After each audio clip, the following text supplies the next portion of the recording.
delegates, please welcome Shabana Mahmood and the Platform Party.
Thank you very much, and good afternoon, conference. We're breaking out into standing ovations, and our key speaker hasn't spoken yet, so that's a great sign for the session we're going to have. So we're moving on this afternoon to the Justice and Home Affairs debate. We will also be coming back to the votes that were deferred from this morning, and we hope to be able to bring some more clarity to delegates as to how those will proceed.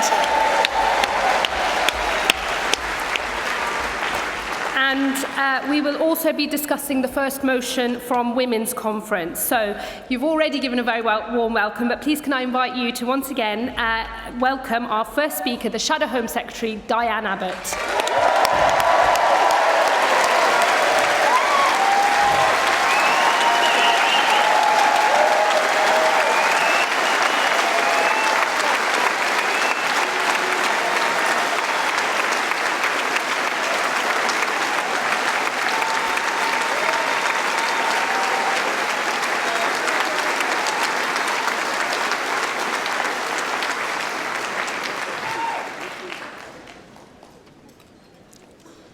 Good afternoon, conference.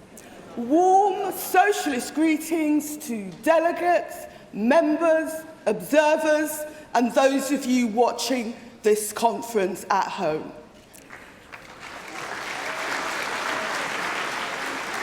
Firstly, I'd like to thank my wonderful Shadow Home Affairs team of junior ministers. They are fantastic.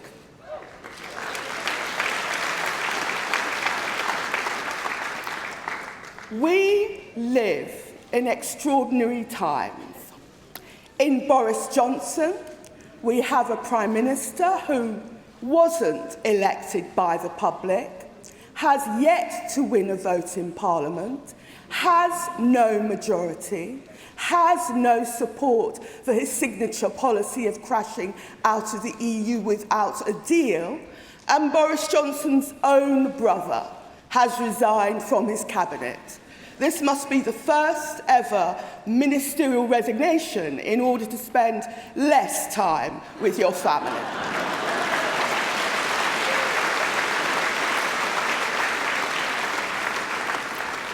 But we live in extraordinarily serious times. Violent crime is rising, there's a crisis of policing, a government in chaos over immigration policy.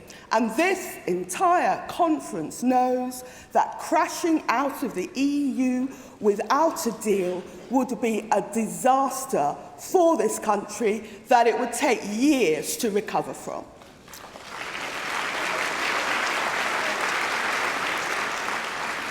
And you always have to remember that no deal is a Boris Johnson project on behalf of Donald Trump.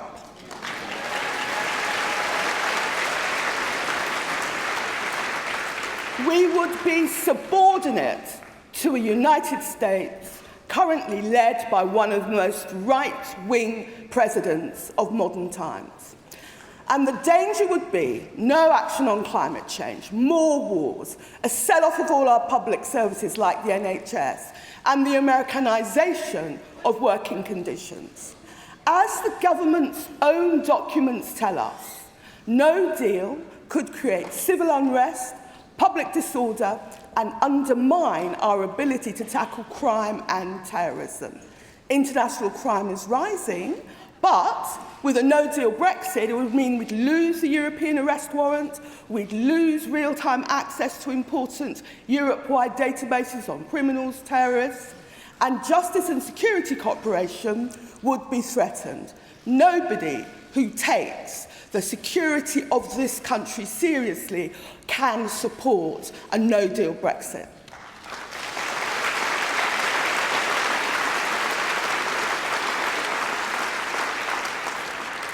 By contrast, Labour will defend the safety and security of all our citizens. And that includes job security, a secure home, safe streets, security from international crime. The Tories have failed on all these fronts. Just ask the victims of violent crime and the people who watched their neighbours burned to death in the Grenfell Tower tragedy.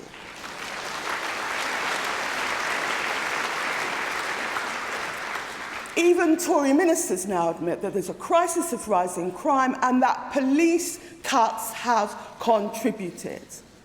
The Tories are promising to recruit more police now, but Boris Johnson and the others did nothing to stop the 20,000 cuts to police officers the Tories have made since 2010.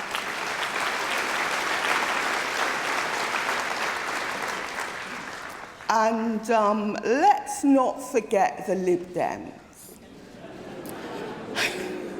They would rather the public didn't remember that their leader was in the cabinet when most of these police cuts were made, and the cuts to the NHS, and the cuts to welfare.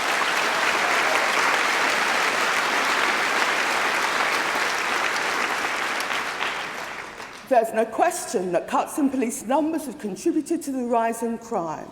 But there are other things that have contributed. The cuts in education, the increase in school exclusions, the zero-hour contracts, all the homelessness and inequality, all the cuts in the mental health services. These have also played their part, and they are all Tory policies. So when they say they will lead the fight against crime, do not believe a word of it. They are the ones who have created the conditions for rising serious and violent crime. Senior police officers are increasingly going on the record and saying that cuts to public services have created an environment where crime flourishes. And cuts have consequences. You cannot keep people safe and secure on the cheap.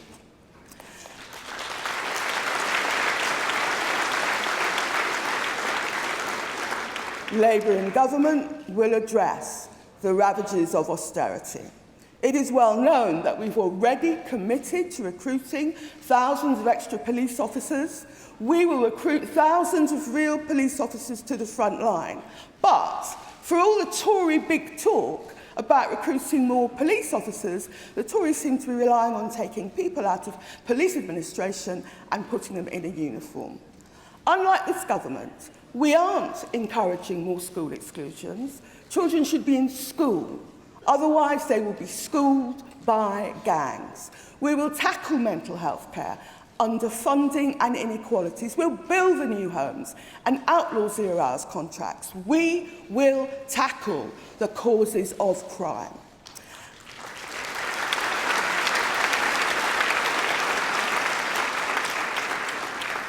And when I travel up and down the country talking to people about their concerns about crime and public order, they often express their concern about the cuts to the youth service. Labour is listening. Soon, we will be announcing details of an entirely new youth service to address the issues of educational exclusion, the lack of role models, inequality and deprivation amongst our young people. And my brilliant colleague, Shadow Minister Cat Smith, will be leading on this.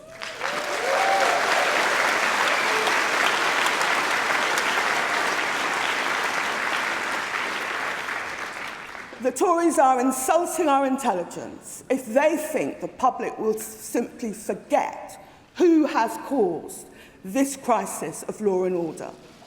They insult us too with their election platform.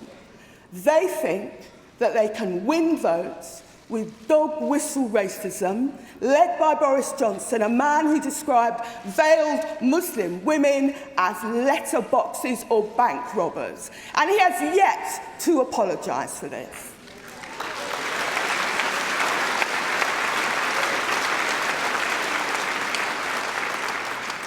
The Tories' rhetoric on immigration is just as false as it is on law and order. They promised to cut net migration to 100,000 a year. They lied. It never happened. They claimed international graduates should leave the country because they were overstaying. They have had to reverse that position. They said that they would end the hostile environment and end the scandal of Windrush. They have emphatically not ended the sufferings of the victims of Windrush. They said they would treat the 3 million EU migrants in this country fairly. They have not done so, and the situation of EU migrants is a Windrush scandal in the making.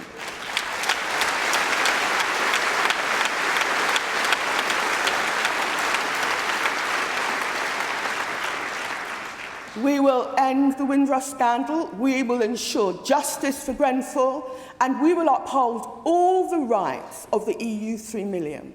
We will tackle the scourge of knife crime and the underlying causes of crime. We will repeal the 2014 Immigration Act and end the Tory hostile environment.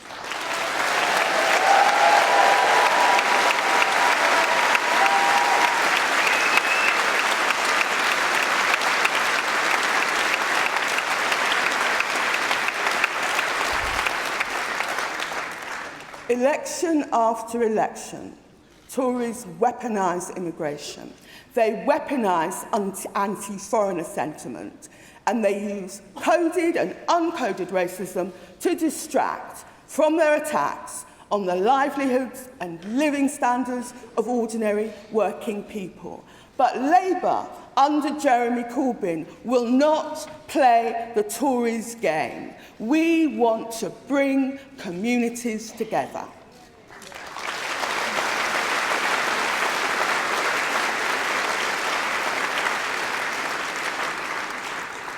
And the fact is that immigration is a net benefit to this country. Our businesses, our universities, our public services would be worse off without the contribution of migrants.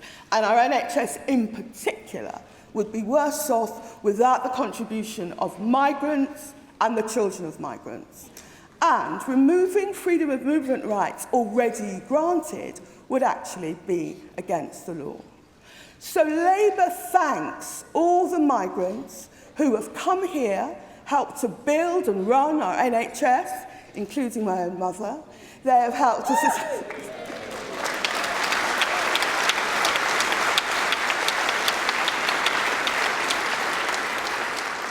They have helped to sustain social care, serve in the public sector, work in industry, and enrich our society. And I'll let the Tories into a secret. The British public increasingly agrees with the Labour Party and our positive view on migration. Back in 2011, most people when polled said that immigration generally had a negative impact. But earlier this year, pollsters found that increasing numbers of people were saying the opposite, and that immigration has generally had an increasingly positive impact. The Tories are selling snake oil on immigration, but the British public are not buying it.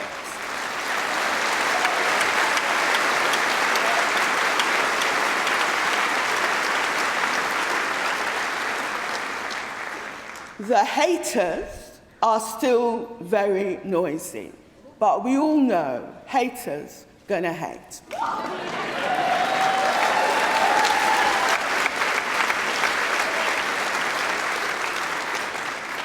So Britain has changed, Labour's leadership has changed, but it's still the same old rabid Tories, just even more extreme than the last lot. Boris Johnson and his Tories have no vision for our country, only division. Ours will be a great reforming Labour government. We'll welcome refugees, including child refugees. We will proudly uphold the torture ban.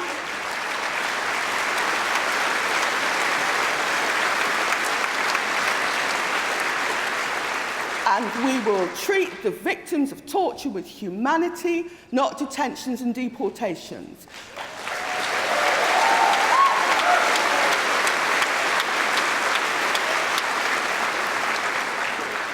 Labour in government will end indefinite immigration detention.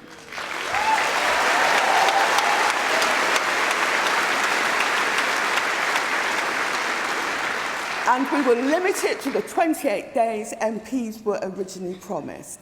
And we will close Yarlswood and Brookhouse Detention Centre.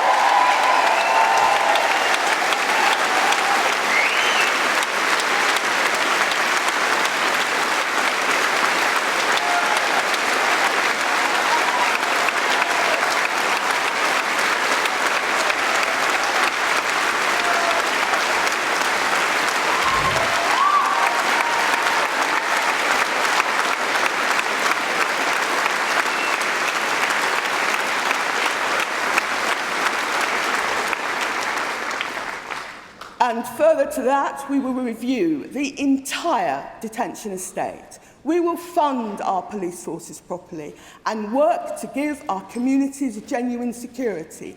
We will hold public inquiries into historic injustice.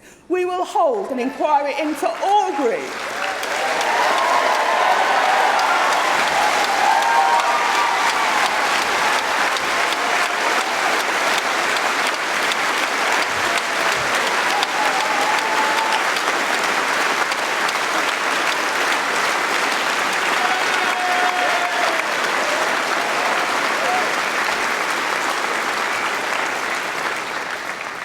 We will hold an inquiry into blacklisting, and we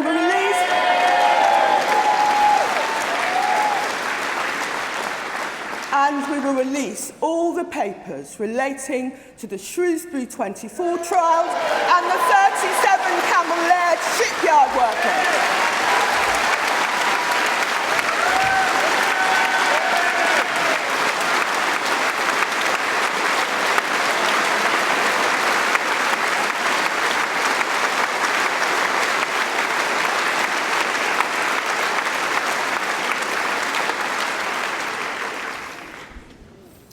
I am someone who owes everything in life to the Labour movement.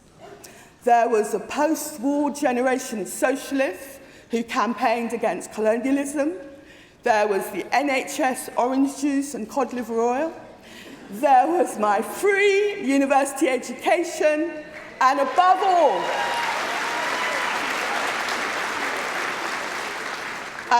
all, the chance to serve as Britain's first black woman MP.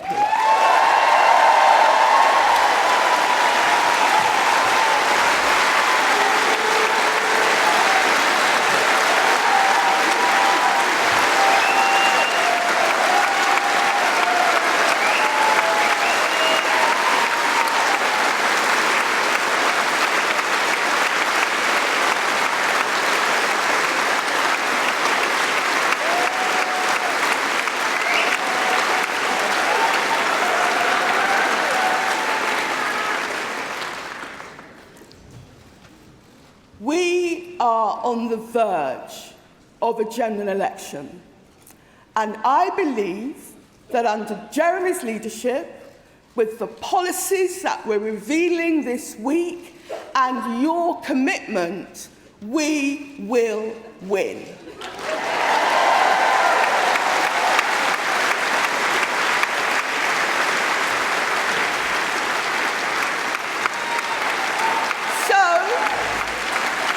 So I say to Boris Johnson, bring it on.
Thank you very much, Diane. I think it's difficult for anyone to beat that. But we now move on to the first of our motions from Women's Conference on rights for migrant women. And I call Hosni Jafari Marbini to move the motion.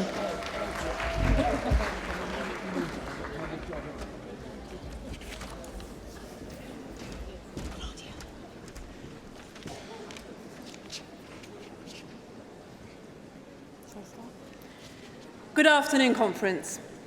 My name is Hosni Jafari Marbini, Oxford East, first-time delegate, first-generation migrant,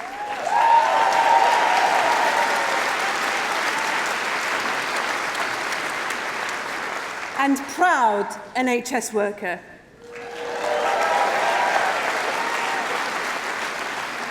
Conference. Today, I want to share with you the experience of the most marginalised in our society. Originally from West Africa, Beatrice came to the UK as a student and got into difficulty when she became pregnant. These are her words. It's just really crazy because I'm still trying to get over the nightmare that this is happening and I have to deal with it all alone. When they were calling me and saying I have to pay, there was a point I just felt like dying. And my son was crying. I'm like, shut up. It does have an impact on the child. Because I shouted at him when I wasn't meant to. Because he was just a baby then. He was just a crying baby. So the whole thing was just too much for me. I heard Beatrice's story through Maternity Action, the UK's leading charity committed to ending inequality in this area. Neoliberalism has utterly devalued care work mostly carried out by women, women of colour, and immigrant women.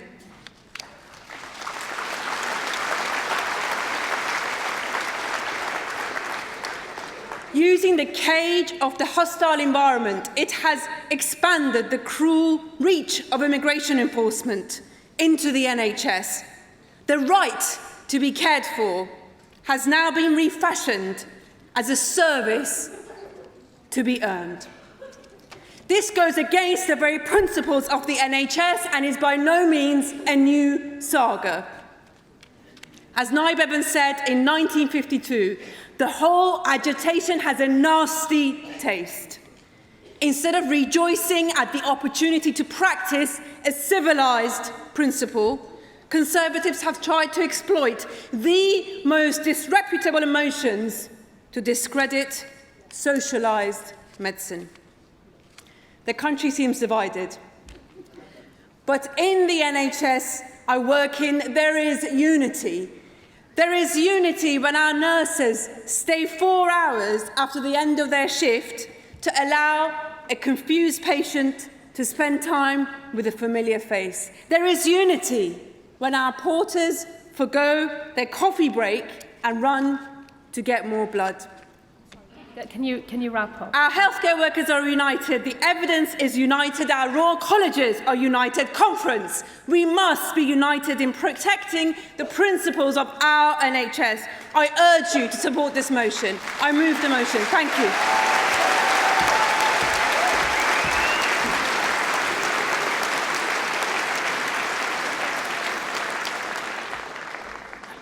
Thank you very much. And I now call Teresa Clark, who will be seconding the motion.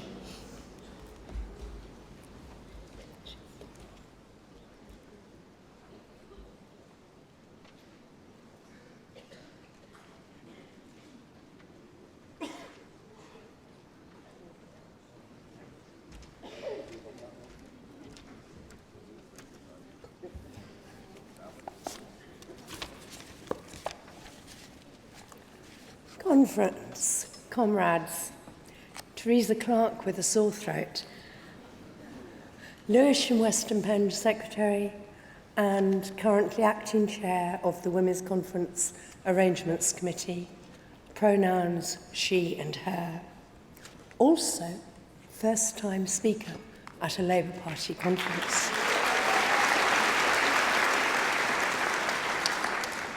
Also, and I shall seek to highlight why this is relevant, first-time grandmother. My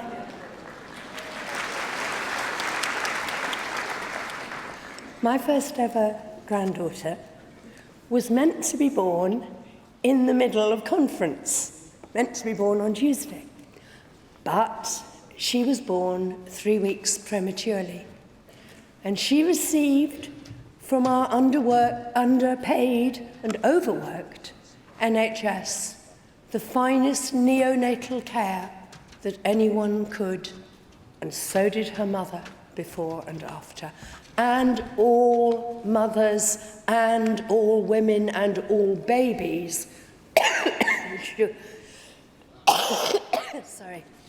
should have that same right. When John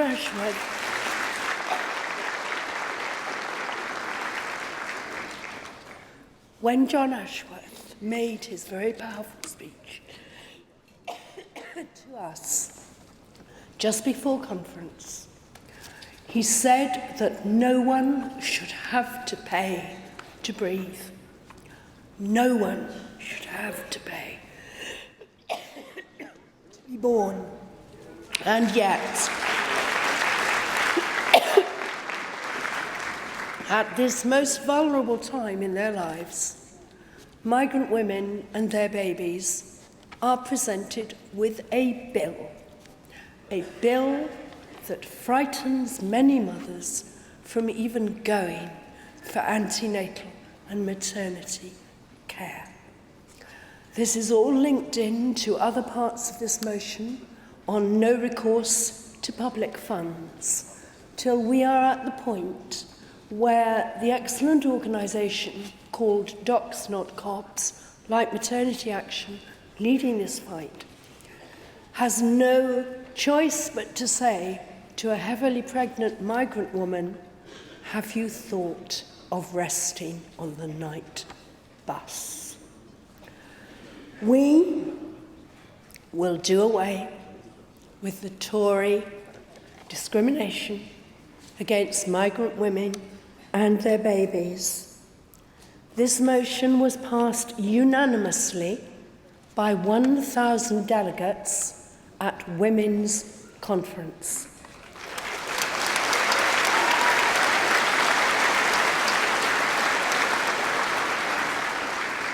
We have come a very long way, sisters and brothers, since those migration mugs.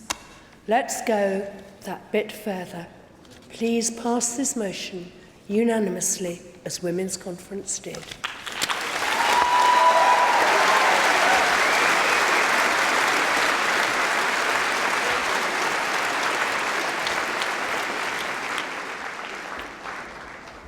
Thank you very much, and well done for powering through with your cough. Conference, clearly there was some confusion this morning about the procedure for references back. So to summarise, the debate this afternoon is on the Justice and Home Affairs Policy Commission report. Delegates were given the opportunity to reference back certain sections of that document to the Policy Commission for further consideration. The CAC has agreed a process for how references back should be handled, and further details you can find in CAC 2. If you don't have a copy of the NPF report to hand, you can find a copy of it online. If you go to labour.org.uk/conference, you'll be able to find the NPF report. We have been notified of references back from both Brighton Pavilion and Beverley and Holderness. And before I ask them to come and move their references back, does anybody else wish to move a reference back on that report? So I've spotted two. The colleague at the front there and then the colleague at the back. If you both come to the front desk there, and then you can come up to the stage.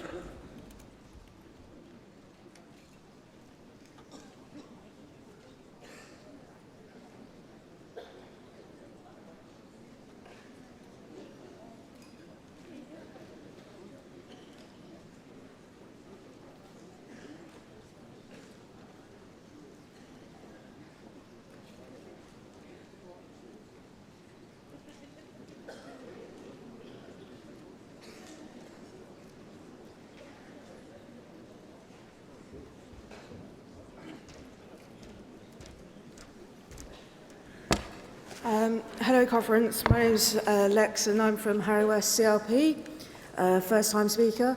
I was proud that my CLP passed a motion on the decriminalisation of sex work. Thank you. Decrim now, right? But I was sad that I haven't seen any mention of any policy or any support of sex workers in this part of the policy development. And I think it's a crucial thing that Labour supports decrim now. Women, including myself, go to work in sex work and are threatened with rape, violence, murder from both the state and clients. So to ignore our plight is it's causing people's deaths and further marginalising some of the most marginalised people in society. And I think it's a real remiss that we aren't mentioning it. And sorry, 2 seconds. Especially since reports have been coming out that people are being forced, that have been refused universal credit or had their universal credit stopped, being forced to enter into sex work to... Thank you. Sorry, Delegate, can you specify your page and paragraph number, just so we've got it for the reference back? There's no reference to it at all. So that's what I'm saying, that it should be included. It's not a reference back if it's not specific. Sorry. It's not a reference back, unfortunately, if it's not specific. But I'm referencing back that it's not included, that it should be included when it's not. Well, I think you can say the first... Okay, so I will reference the whole thing. Yeah, first page and first paragraph, and we'll take that as your reference back. Thank you. And the second reference back.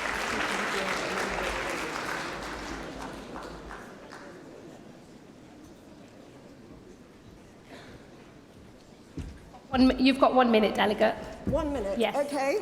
This is a matter of justice for very sick children. The current government changed the law to allow children with intractable drug-resistant epilepsy to have medical cannabis, a product certified by the European Medicines Agency. They have given a change in the law. They have not given justice. Since the change in the law, no NHS prescriptions have been delivered. I want us to have a policy across justice and health and social care that enables those children to have NHS prescriptions for a legal product, medical cannabis. Their doctors are being stopped by their trusts providing that service. And I don't understand the system. So let's say it's section 1, paragraph 1. I don't care what it is. Please, please, let's have justice for these families. One more point. One more. Okay. One more point.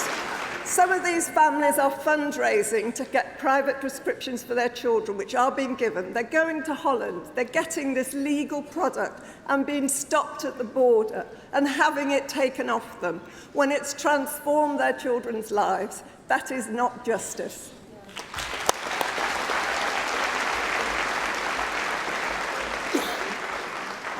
Thank you to the delegates there from Harrow West and the Cotswolds. The delegate from Brighton Pavilion, you now have 3 minutes for... Yeah, okay, point of order.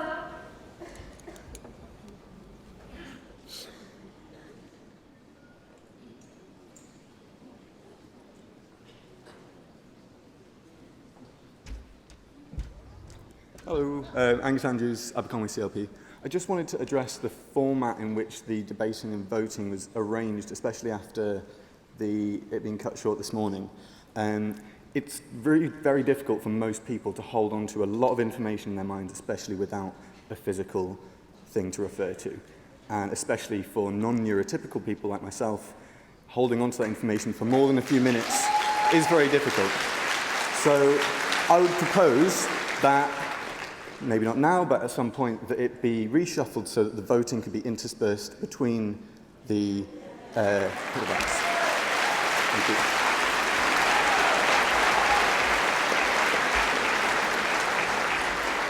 Thank you. Thank you, Delegate. Obviously, the order and the format of conference is a matter for the Conference Arrangements Committee. I'm sure the point will have been heard and it will be made through the usual channels, but that's not something that I can make a unilateral decision on now. So can I ask the delegate from Brighton Pavilion to come and move their references back?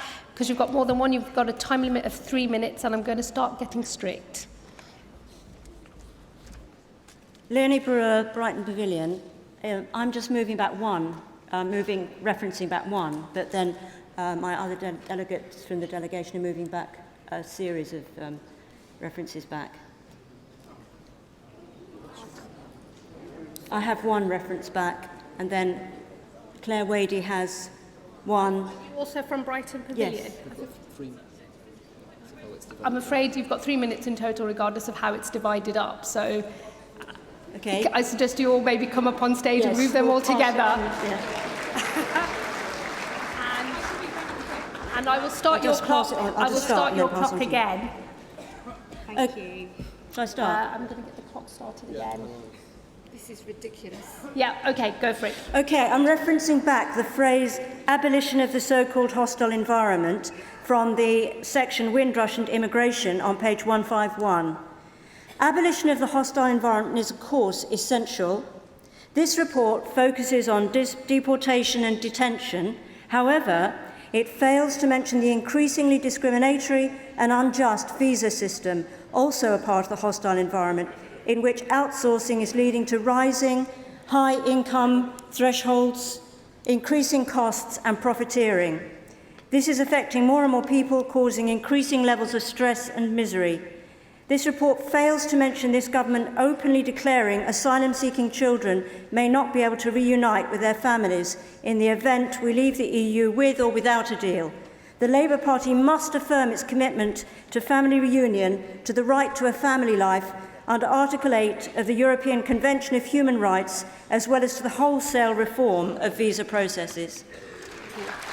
And if I can carry straight on conference, Claire Wadey, Brighton Pavilion, I'm referencing back a phrase excerpted from policy development on page 132 from paragraph 1, which says the Commission considered a range of documents from annual conference, including unsuccessful emergency motions on boundary changes. And I'd like to say, like members and affiliates nationwide and internationally, our constituency is working for a Labour victory at the next general election and fully believes that will happen. We're referencing back this part because it is of utmost importance that whatever the result of the election, nobody forgets that the parliamentary boundary review has been left on the statute book by David Cameron, and it must be rejected by Parliament, whether by repeal or otherwise. Due to the overriding importance of this to the party nationally and to our constituency, I'll leave it there, but I'll just let you think about this. When you come back to Brighton at Conference 2021, if the boundary review's been put in place and it hasn't been rejected, Brighton Centre is going to be in Hove Parliamentary Constituency. I'm Katie McMurray, Brighton Pavilion CLP. I've actually got 4 points of reference, and if I read them all out, that would be all of our time gone, but they have been submitted in writing. We were disappointed by the lack of reference to trans and non-binary people in this report. We only found one sort of vague reference to it, despite these groups facing some of the most major issues of discrimination and abuse in our criminal justice system and throughout our society. We were quite surprised that the Policy Commission has not mentioned the sentencing of LGBT people, or specifically that of people in transition and non-binary people. I'm just trying to rush through, sorry. They face being punished twice in the criminal justice system, both for their crimes and for being diverse, leading to greater prevalence of mental health issues amongst trans and non-binary prison population. The CLP welcomes the work by the Policy Forum addressing violence against women, but we were quite surprised not to see any mention or condemnation even of the increasing violence against trans and non-binary people in our society. Further, when the national news has witnessed homophobic protesters objecting to LGBT plus inclusive relationships and sex education in schools, it's astonishing that this is apparently not being discussed by the Policy Forum in its Commission discussion on these lessons. Brighton Pavilion CLP believes the Policy Forum work has lacked adequate consideration of LGBT, trans and non-binary people. Consequently, we refer this back for further examination. Thank you. And the delegate from Beverley and Holderness, you have 1 minute to move your reference back.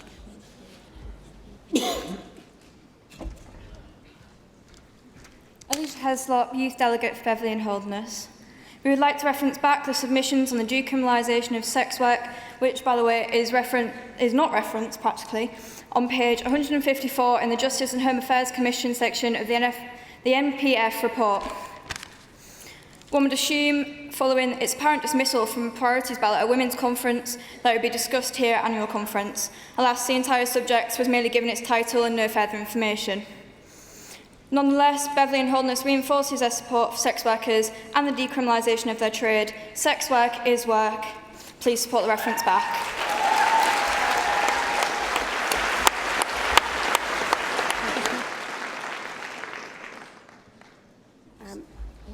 Can I ask if anybody wishes to speak either for or against any of those references back that you've heard? Nobody? Okay. Right, so conference, can I then see all those who wish to speak in the main debate? If you want to give me an indication of hands. So I think I will go from left and work my way to the right of the, to my right. There's 4 sections, so I will endeavour to take speakers from each section in turn, and we'll move from front, middle and to back to give everybody a chance to make a contribution. And on that basis, I'm going to go for the colleague with the curly hair and the bangles, the front there. I'm going to go for the colleague with the glasses in my direct line of sight there. Is there anybody, the colleague towards the back there? With your hand up, I think you've just no, he's put his hand down now. The steward at the back who's holding their hand up for somebody. And is there anybody in the far section who wishes to speak at this point? Yes, so the colleague with what looks to me from here is a white top, white or cream top there. That's the one. Okay.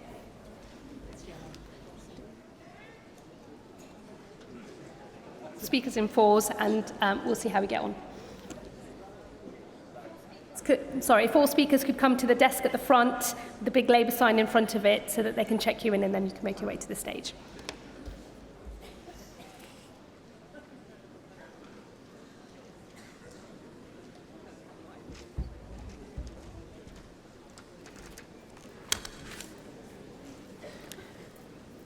Taranjit Chana, GMB Union, supporting the Women's Conference motion. Conference. Migrant women who have had miscarriages are wrongly being charged £7,000 for antenatal care.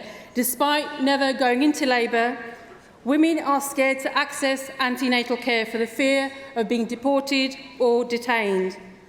Some women are giving birth at home unattended. This policy of charging for NHS maternity care is placing women and their babies' lives at risk.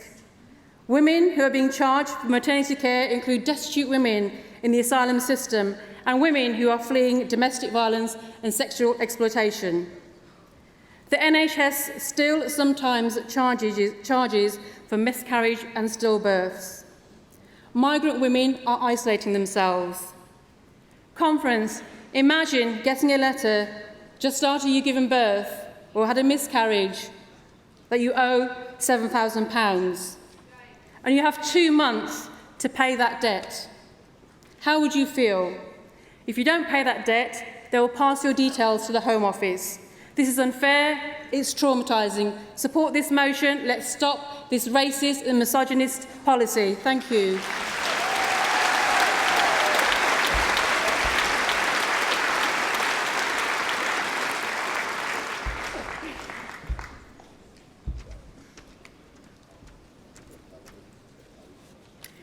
Conference, Ruth Hayes from Unite the Union, speaking on the NPF report. I worked in a law centre for 18 years. I saw firsthand how austerity is hitting our communities. The mum and her daughter who came to us one February half-term, with no money, no food, no electricity, sitting in the cold and dark. The man affected by the Windrush scandal, who lost his job, he lost his home, and then he lost access to healthcare. The woman who was terminally ill but found fit for work. Without a lawyer on their side, these people would have been denied justice. Tory cuts mean that there are now huge gaps in access to advice services. The budget for legal aid has dropped by more than £1 billion in 5 years. The number of people getting early legal help has dropped by over 400,000 people every year. And now we can't turn back the clock. Law students aren't being taught social welfare law. Many people have lost hope that they've got any legal rights at all. We need new solutions to rebuild the capacity in our communities. I'd really like to thank Richard Bergen and his team. The groundbreaking proposals offer real hope to renew our justice system, to give us a system that genuinely works for us, the many, not just the privileged few. Thank you.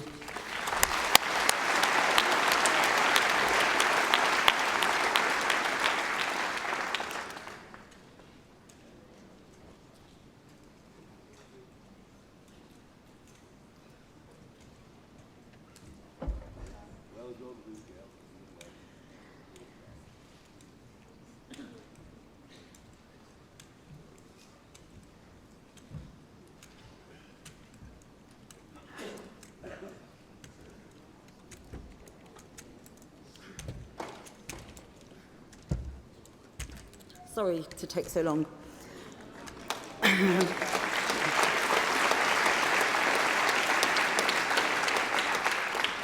I will say, if anyone wants to enter into a PPI partnership to create silent crutches, I'm really up for it. So, I'm Anne Farhay, Edmonton CLP.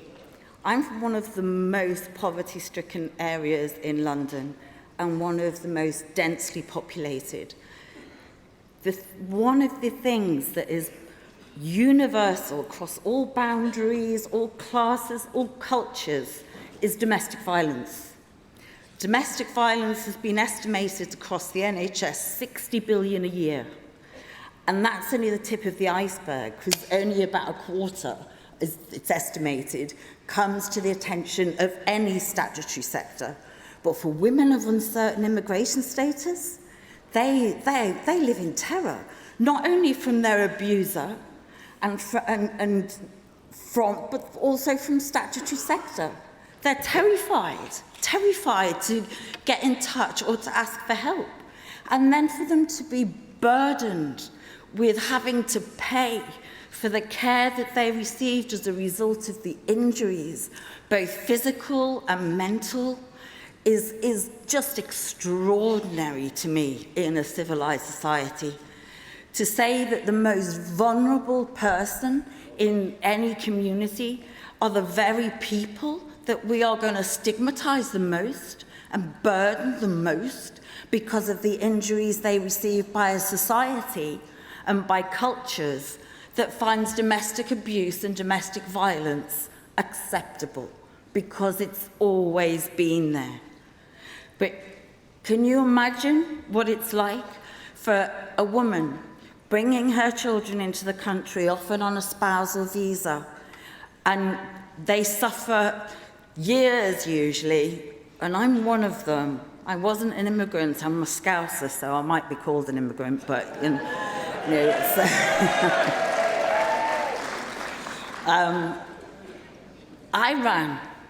I spent 8 years escaping my abuser, and I knew the system, and I'm eloquent, and I'm educated.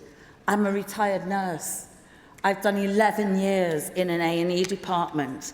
The day after day after day, you find the victims of domestic abuse and domestic violence. They're asking for help, often with their children accompanying them. I had a 5-year-old boy once carrying the telephone that was used to beat his mum. That mum had to be returned with the children to the home that she had to share with her abuser, and was then saddled with a charge to do that, for the ambulance ride that took her back to her abuser. So, conference, I would urge you to look, and I'm disappointed that there aren't any specific motions with regard to domestic abuse and domestic violence. I'm very disappointed at that. It's the scourge of our society. So I would urge you, conference, to support any motion that comes to the aid of any human being suffering violence and abuse at the hands of someone that is supposed to care for them. Thank you, conference.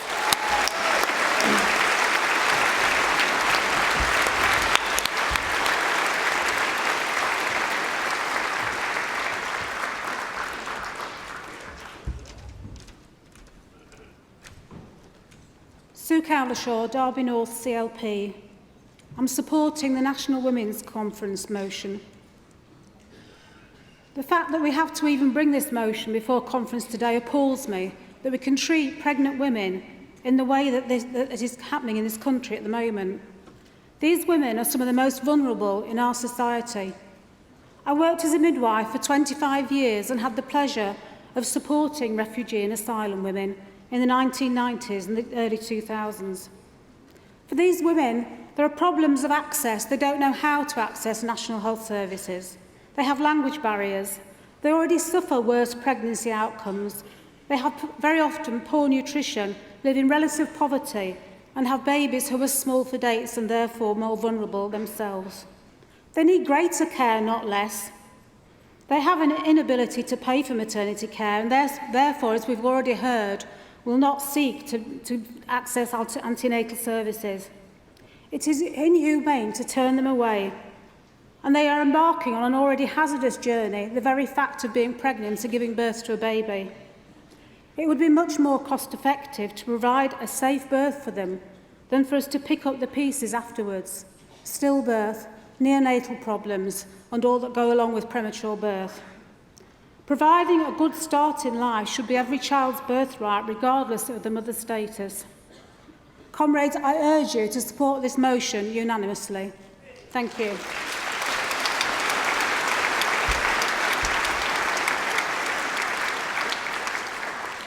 Can I have another show of hands for the next group of speakers? So the colleague in the pink top or jacket there.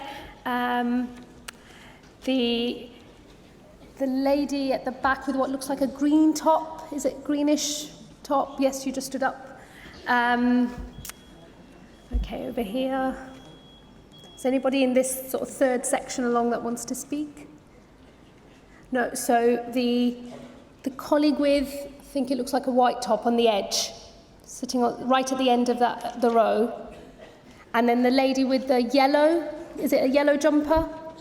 Yes, that's right.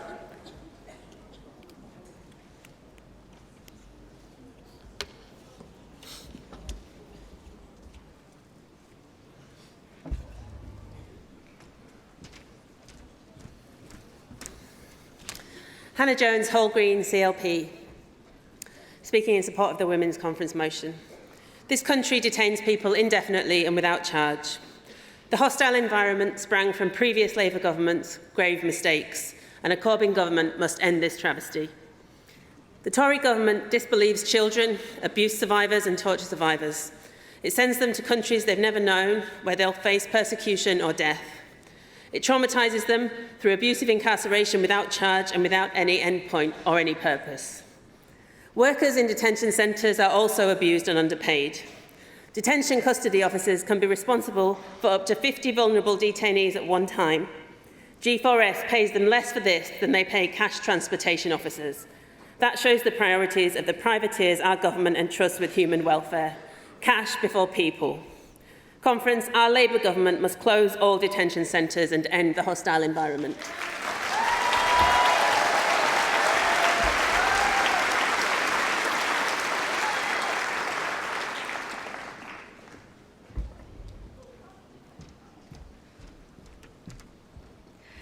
Hello Conference, I'm Emma Turnbull from Oxford East CLP, first-time delegate and first-time speaker. For a long time we've not had an open debate in the Labour Party about immigration. We've avoided it, feeling it's too difficult, too divisive. But we can't keep ignoring it or avoiding it. The EU referendum was fought by our opponents on the issue of immigration, taking back control of borders and ending free movement. The Brexit debate has exposed the fragility of our current immigration system and the need for a Labour Party that makes a positive case for immigration. We need a Labour Party that not only defends migrants, but explains what a fair, ethical immigration system looks like in the 21st century. We need to challenge the hostile environment and build a new approach that treats people with dignity and respect. As an immigration caseworker for my local MP, I saw non-EU constituents being systematically denied the opportunity for their relatives, their friends to come and visit them. I helped individuals trapped in immigration detention centres, not understanding why they were there or how long they might be kept there. In Oxford, our local campaign against immigration detention has been buoyed by the recent closure of Campsfield House. But we won't stop until Yarl's Wood, Brook House, Harmondsworth and all the other detention centres, these appalling places, are closed. We must, as a party, commit not only to ending indefinite detention, but closing all these detention centres. We must go further. We must be bold. We must use the enormous amount of money that's spent on these centres, that the Tory government is spending on brutal treatment, to offer dignity to our migrant community. There's so many things like legal aid, making sure that the people enduring the agony of waiting years upon years for their asylum appeals to go through. That's what we should be using the money on. When it comes to our fundamental rights, there's no time for delay. We need a Labour government, we need it now, and we need one that has a fair and ethical immigration policy. Thank you.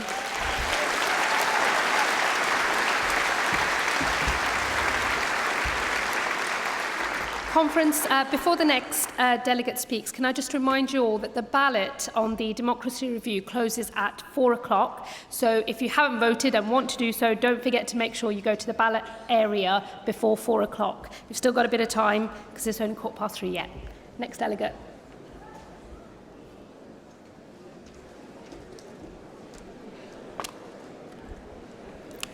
Hello, my name is Marcela Benedetti and I represent Richmond Park in London.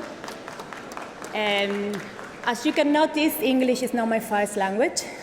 I'm a Latin American migrant who has lived in the UK for the last 12 years. During these last 12 years, I've been working in charities who support women and families fleeing domestic abuse and gender-based violence.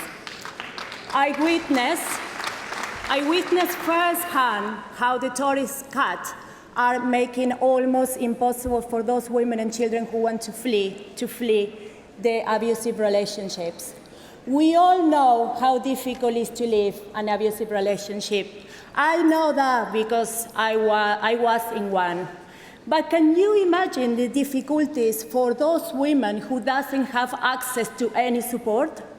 Can you imagine how difficult it is for them to decide between staying in an abusive relationship where they are risking their life or get a detention and being deported home and leaving the children with the perpetrator? Please, please support this motion.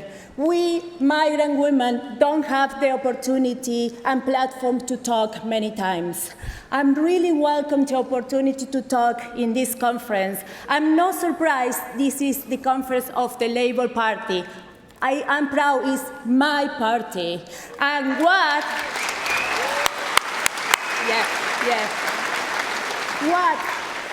I want to say, a last message for all those women watching on the TV now.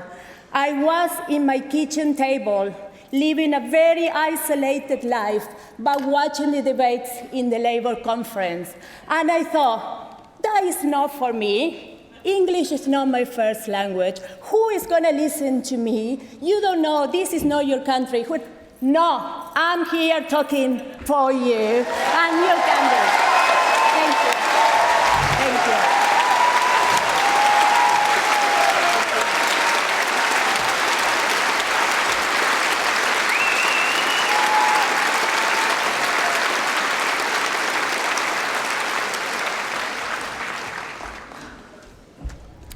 Good afternoon, conference. It's a bit of a tough act to follow. I just wanted to get up and speak and show my solidarity with all the different women we've had speaking today, or the issues that we're talking about: trans women, domestic violence sufferers, asylum seekers, women in immigration. And I just wanted to give my spin on this topic. And the impact that the lack of legal aid has. I've been through it myself. I had to, those of you that know me know how forthright I am and how I hold my own. But, you know, and also I want to say how inspiring and how devastating some of the stories. I've been in tears at the back listening to those brave women tell the other stories. But a few years ago, I had to represent myself in a family court. And, you know, I've suffered, so women that have suffered domestic violence, to just be out of that relationship or get away from that partner is an achievement in itself. Having to represent yourself because you can't get legal aid, sat next to someone that has spent the last 8 years, whatever it is, defiling you, putting you down, making you believe that you're nothing, no one will believe you, all these kinds of things. So to be able to stand up or sit down in the court, and I was sat right next to him. He spoke over me time and time again, belittled me, shouted at me. I'm in a family court, so he's literally sat next to me. I've got no protection. It's not a real court, so he's not in a dock. He's just sat, you know, and that was harrowing. It's one of the worst experiences of my life, for someone to come along and say that they want custody of your child, and you have to go and defend that, even though they are who they are and what you've been through and what they've put your child through. Because let's not forget the children that witness domestic violence, the trauma, the PTSD that they suffer as well. And I just wanted to get up and stand. So I just wanted to show solidarity with everyone today. Thank you.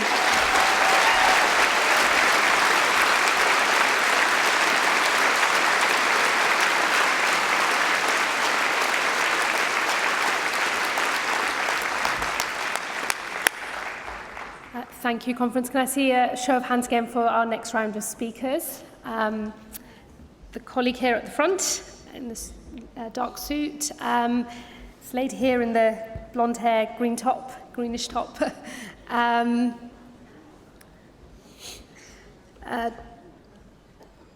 The colleague sitting in the sort of middle row there.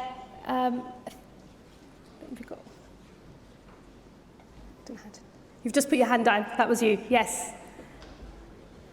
And the colleague with the red top here and the red hair.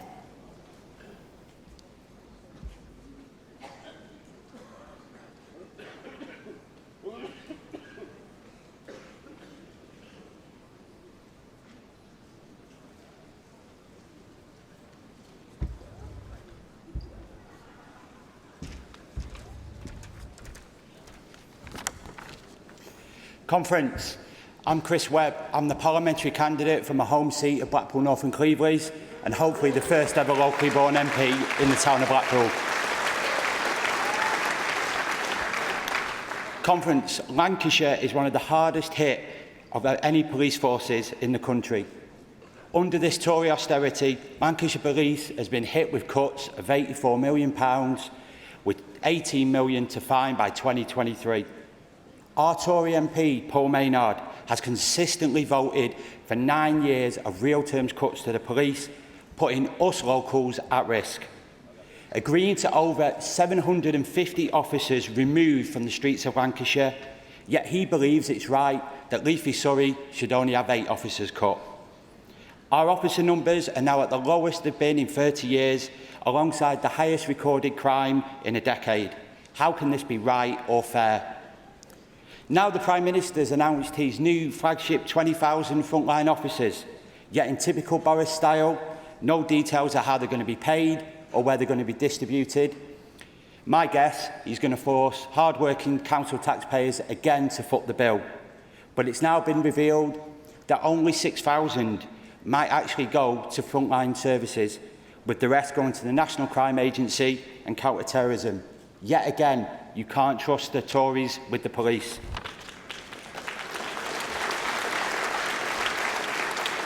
Blackpool North and Cleveland, like so many other places across the UK, needs a fully funded and fully staffed police force to keep our streets safe. But this isn't just about police officers. It's about the wide range of police staff that allow officers to be out on the beat. It's about investing in youth services to tackle knife crime and antisocial behaviour, and investing in mental health services so the police aren't the last port of call. Only Labour has a plan for this. Today I have a simple, clear message to the Prime Minister. You can't keep people safe on the cheap. Give us our bobbies back or move over for a Labour government to do it for you. Thank you.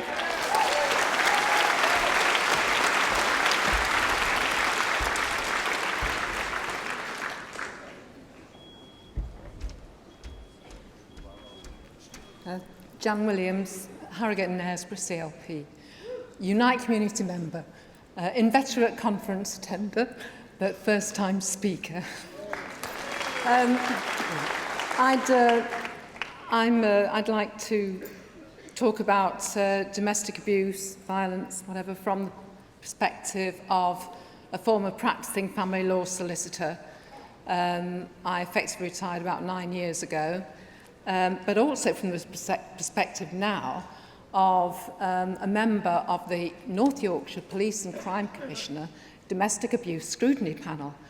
So I see how the police struggle, how the criminal justice system is absolutely inappropriate, unsuitable, useless as a way of tackling domestic abuse, I'm sorry to say. The cost, as I think as previous speaker just mentioned, of domestic abuse, the social and economic cost was 66 billion in the year 2016 to 17, equivalent to the defence budget. We heard on Radio 4 a few days ago that domestic killings in the last year have been 173. Most of them women, fair number of children, some parents, no doubt, attacked by their drug-addicted adult children. And we hear also now that calls to the police are not just averaging 1 a minute, but nearly 2 a minute. And for years it used to be that 2 women a week were victims of domestic killings, and now it's obviously approaching 3 a week. So what have we got now? We've got a new criminal domestic abuse bill going through Parliament. No, people think, oh, civil law, it's soft, it's namby-pamby. Well, what did Dominic Grieve say when Boris Johnson said, pooh, I don't care what laws Parliament passes, I'm not going to ask for an extension to Article 50. And then we saw Dominic Grieve, former Attorney General, saying if he refuses to ask for an extension and there's no deal by 19th of October or whatever, we'll get a court order, a civil court order. If he breaches it, we'll apply for committal proceedings and he'll find himself in prison. And if you notice, Boris has not repeated that threat to disobey a law of Parliament since. So when I was practising family law, you could get non-molestations then. The judges had to put a power of arrest on them, meaning if they were breached, all the police had to do was arrest the person, keep him in the cells, and return him to the family court before a senior judge the next day. Believe you me, they did not breach them. If they did, they'd have 1, 2 or 3 nights in the cells, according to whether they were arrested on a weekday or on a Friday, and they would have a really Delegate, short, can you wrap up? Right. I started a campaign called CEDAL, C-E-D-A-L, the campaign for effective domestic abuse laws, cedal.co.uk. On it was a draft resolution which has been passed by my union Unite unanimously and my CLP. It says, we call upon conference, perhaps this will be the Women's Conference hopefully, to amend the Family Law Act, allowing family courts to attach powers of arrest once more. There was an act that came in 2007 that abolished the power of arrest in favour of women losing their legal aid and having to go to the police to get their domestic abuse molestation orders enforced. So amend the FLA, let judges attach powers of arrest to injunctions again, repeal that part of the Domestic Violence Crime and Victims Act, which made breach a criminal offence. Women don't like going to court. Delegate, can I really ask you to wrap up now? Legal aid for both parties and, of course, to support to properly fund support service, personnel, family centres, children's centres, super sure starts, whatever.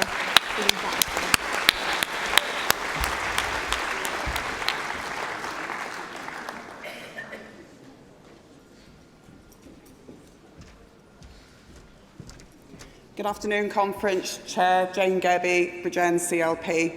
I'm also a very, very proud Unison member, without whom I wouldn't be here today because of the support that they gave me 10 years ago with a man sitting in the room when I was homeless. I had nowhere for my children to go and I wasn't eligible for legal aid because I earned too much money. And the reality is, without the support of my trade union, I wouldn't have been alive. And I say that because I'm a survivor. Without our Labour Party, without our trade unions supporting us and campaigning for proper access for all people, irrespective of their gender, and I appreciate I'm a woman standing here, but abuse happens for both sexes, irrespective, and we need to support everybody. Conference, I was told by a policeman 10 years ago that I needed to move from Wales because they couldn't protect me. When I stood as a councillor, I knew that I was giving up my public protection order because my address would be public. I've been supported throughout it. So it's all you sorts of people in the room. You need to campaign for people. We need access to legal aid, irrespective of our earnings. I had no access to my bank account. He took my last pay. I had no home. I had my car, and I had my handbag, and I had my clothes that I stood up in. We need to fight for people with domestic abuse problems. They really, really do need support, and our police need to be able to give that support. We need to have provision for them. But I just wanted to say that because without all of you here, I wouldn't be here. Thank you very much.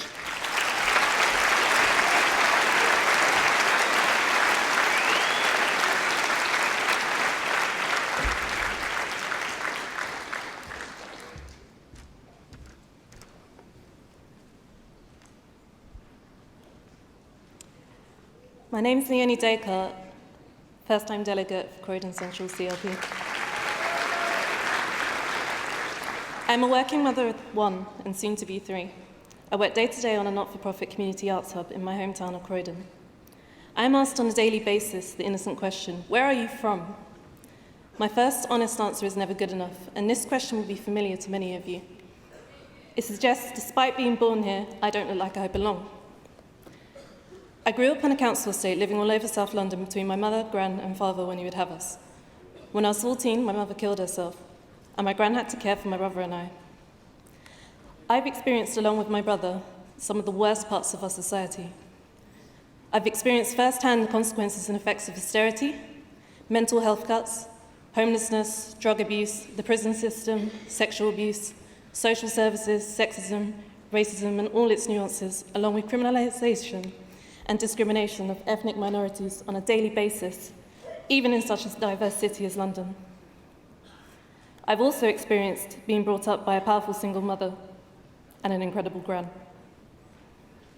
If this can be one mild experience in a sea of them for even one British person, can you imagine the brutal treatment migrant women receive when looking to us for asylum and hope, often fleeing from circumstances far worse than mine?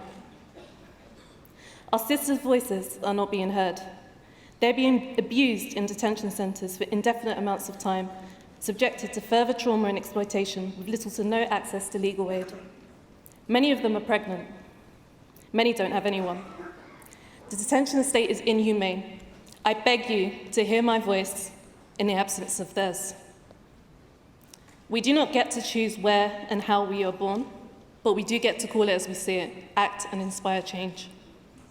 You have a chance today to take action against the horrific treatment of migrant women. We need to stop our role in breaking up families and empower these women. We can't be an anti-racist party while vulnerable migrant women suffer in cells.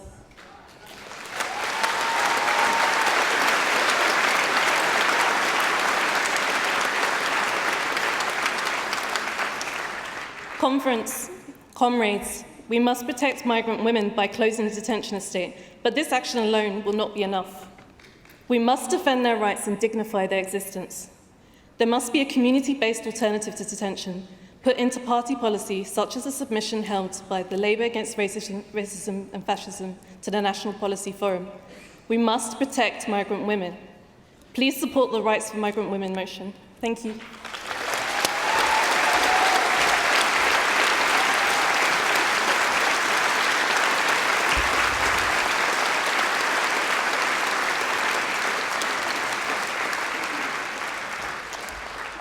Okay, can I have a show of hands for anybody else who'd like to speak in the next round of speakers?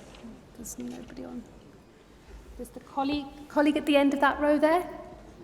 Yep, you just, with the burgundy sort of top. It looks like it's a burgundy top from here, or brown. Yep, that's you. The colleague with the white top and the glasses. There.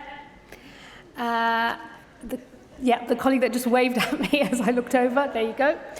And over on this far side, is there anybody else over here that wishes to indicate? The man in the dark suit there, in the middle, thank you.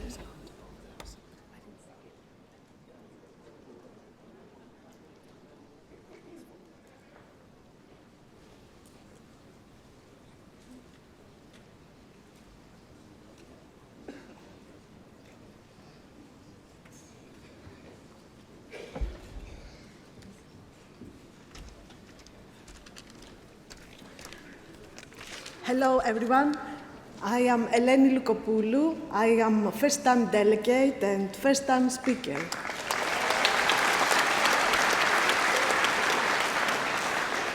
I'm from Croydon Central CLP. My CLP sent to the conference the motion that called for the closure of the detention centres. The motion was created by LARAF, of which I'm also a member. LARAF, that is Labour Against Racism and Fascism, believe that it is brutal and inhumane to keep migrants in detention centres. Even more cruel is the detention of women, especially pregnant women, in centres such as Yarl's Wood Immigration Removal Centre. Detained women have limited access to health care, they suffer from mental health problems, and are reportedly subjected to physical attacks by staff. In February 2018, 100 women went on hunger strike at Yarl's Wood. It should be stressed that detention centres were endorsed by previous Labour governments.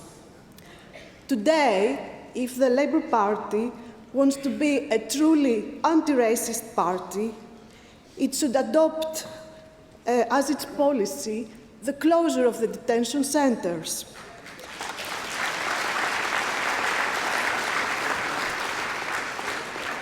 This is a point which is made in the Women's Conference motion. As LARAF, Labour Against Racism and Fascism, we support and we ask you to support the Women's Conference motion on rights for migrant women. Thank you.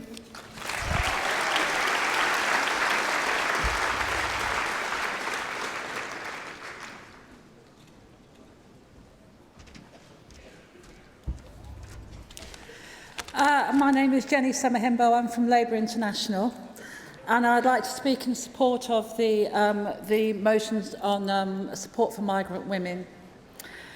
What I'm really concerned about is that the hostile environment has actually forced us to have to join up the dots when we look at services to migrant women. It's really important that we look at healthcare for migrant women, but we also have to be aware of the dangers of migrant women even presenting themselves to the health services, because the hostile environment, by drawing in all public sector workers into policing migrants, is now forcing those women into a situation of danger. Consider this. You've just completed a journey, a dangerous journey, fleeing from conflict or fleeing from the results of climate change, and you arrive in this country and you think, here I am in a place of safety. You then find yourself subjected to further abuse by traffickers and other exploiters. And you go and try and report your crime to the police, who then discover that you're an undocumented migrant. And therefore what happens is those women then find themselves inside the asylum processes and are given 45 days grace in order to report their situation to the police, to help the police in their investigations, particularly to find traffickers, and then face deportation.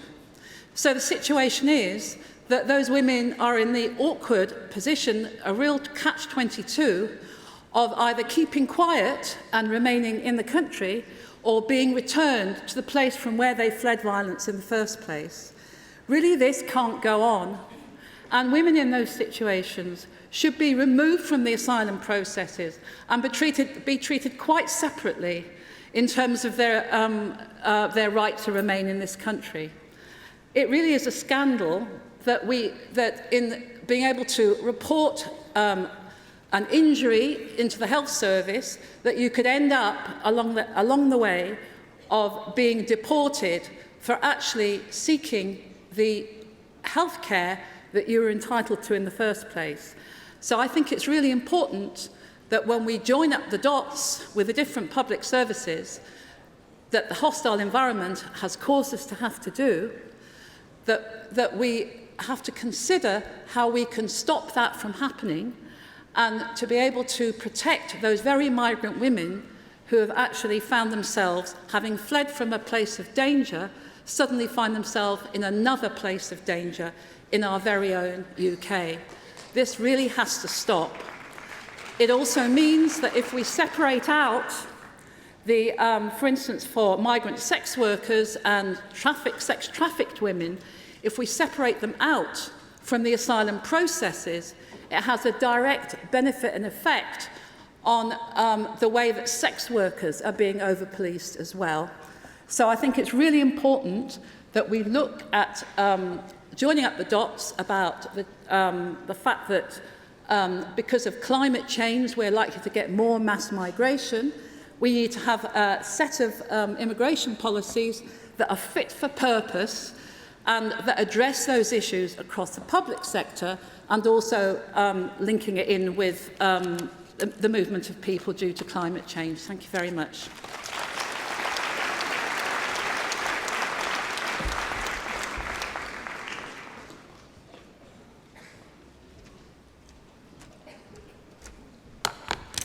Hello, my name is Anya Cook. I'm from Newcastle North constituency and I'm National Executive for University and College Union. I'm a mentor at Newcastle College where I work with ESOL students and I facilitate drop-ins with them. So I have worked with women of asylum status, with leave to remain, who have been trafficked for economic purpose. They've been raped or they've been trying to leave abusive marriages or they've experienced domestic violence. These are women whose first language is not English. They are disempowered and they are left vulnerable by their lack of a voice. Migrant women, when they disclose they are experiencing sexual harassment or domestic violence, can experience further blocks from the system, from support services, from social services, education, or the police. They might be labelled, they might be stigmatised, and they might be blamed. These blocks, they might not necessarily be deliberate, but they are themselves acts of violence. And this creates fear. Fear of coming forward, fear of disclosing, and fear of asking for help. So what can we do about this? We need to challenge the patriarchy and we need to challenge patriarchal structures. Patriarchy is about who holds the power, what they do with that power, and who makes the decisions. The feminist Bell Hooks, she says that patriarchy isn't gendered. And we all know women, Margaret Thatcher, Theresa May, but we all know women in our own circles who are not necessarily sympathetic to the issues that women face. Migrant women need access to services. They need funding to live, to feed their children. They need access to adult education, to ESOL classes, and they need safe places to live. But they also need what we all need. Migrant women need to live within a system of integrated services where people are trained and educated in cultural difference, in overcoming barriers to inclusion. And where the people holding the power, the people using that power, and the people making decisions are more reflective of their communities. So we also need positive action to diversify our workforce from the ground up and from the top down. And this is where the trade unions come into play, because we can start tomorrow. We can ask our employers what they are going to do to increase diversity in our workplaces, and then we can apply the pressure to make those changes happen. Now, this would be a leap towards creating a more level society where our sisters in need not fear coming forward, knowing that they will be listened to and supported. So please, support the motion.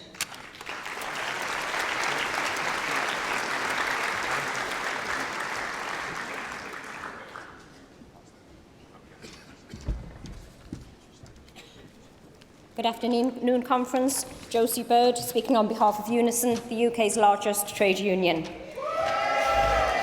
Boris Johnson came to power a few weeks ago, promising to create 20,000 new police officers. But what he failed to mention was that since 2010, the Tories have cut far more than that number. And he didn't mention the thousands of police community support officers who have also been cut, as well as the rest of the police staff who have been decimated. Nor did he mention the disastrous privatisation experiment conducted by Chris Grayling, which has devastated the probation service. As the leading union representing police and justice staff, Unison wants to see a restoration of funding for police services, the 40% cuts to PCSOs reversed, and a commitment to tackle serious and violent crime which blights far too many of our communities. This needs to be part of a wider, holistic response to crime and rehabilitation. Austerity, poverty, deprivation and lack of access to quality public services feeds and creates insecurity and vulnerability, leaving people susceptible to crime. This is why Unison also demands that the probation service is reunited and brought back into democratic control under police commissioners. The local probation services must be provided by the public sector, and that the failed community rehabilitation companies and National Probation Service is transferred into proper local service with no job losses for our members. Police and probation staff are needed by all of us to keep our communities safe. They must be respected, well-funded and employed on nationally agreed terms and conditions. Working with Labour, we can make this happen. I know we can make it happen. We're working to make that happen in Northumbria under our newly elected Police and Crime Commissioner, Kim McGuinness. Let's make it happen across the UK. Let's return a Labour government. Thank you very much.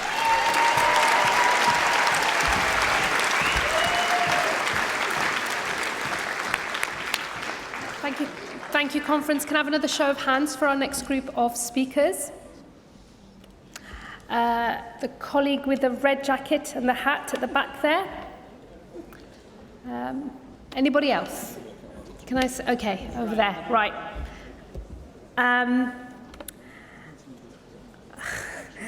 The lady with the dark, looks like a black or a navy top. Yes, who stood up? There you go. The colleague with the red top here at the end. And again, the man in the dark suit at the end. I'll take another round, obviously, once we're done, so thank you.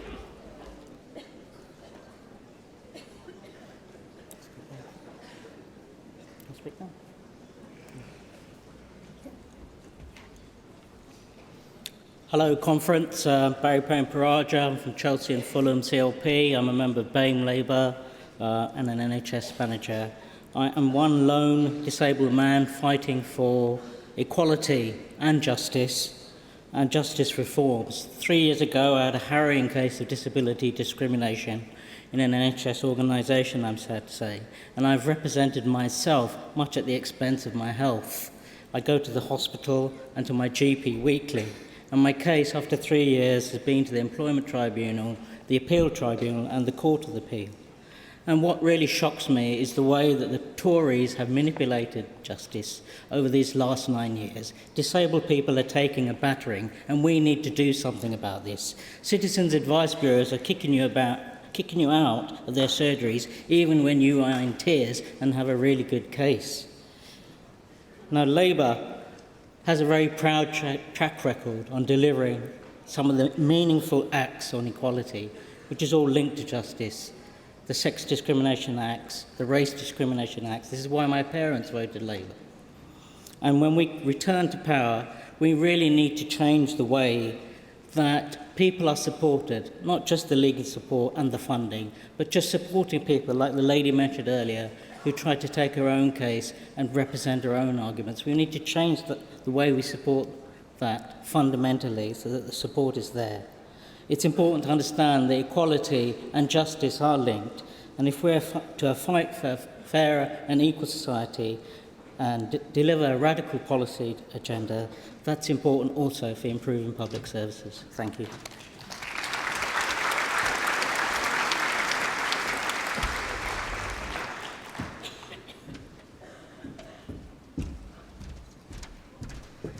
Jocelyn Scott, Cambridge CLP and County Councillor, Cambridgeshire County Council. Comrades, language matters, words count. This afternoon we've heard the words violence against women, domestic abuse, domestic violence. What we are talking about is criminal assault at home. We are talking about criminal violence against women. We need to remember that this is not a new struggle. This is not a new battle. Women, centuries before us, have fought for acknowledgement that rape in marriage is a crime, that bashing women in marriage is a crime, that whether it's violence that happens against women on the street or in the home, this is criminal violence. We need to remember that at the end of the 19th century, women were fighting to have rape in marriage recognised as a crime. It was not until 1991 that the House of Lords in this country at last acknowledged that when a woman consents to marriage, she is not consenting to rape. We need to remember that the problem lies within our police forces, our judiciary, our magistracy, our barrister colleagues and friends and our solicitors. We need to recognise that every single level of the criminal justice system requires compulsory training to acknowledge and recognise that this violence against women is criminal. When we talk about non-molestation orders, we actually are feeding into the notion that this crime is not a crime, because a woman has to suffer a crime first and then get an order, and when she gets the non-molestation order, if that is acted upon by the police, what it means is they are acting against, effectively, contempt of court. They are taking the man's refusal to acknowledge an order, which really is a refusal to acknowledge the word of the court, as the primary issue, not the fact that a woman has been criminally assaulted at home. I conclude by saying this: we let down all those women of the past and the men with them that recognised injustice when it stared them in the face, and who have fought for our rights as women, for our rights to be independent, for our rights to be treated as human. So long as we do not follow through on the determination of those women, we let them down. I conclude by saying this: language matters, words count.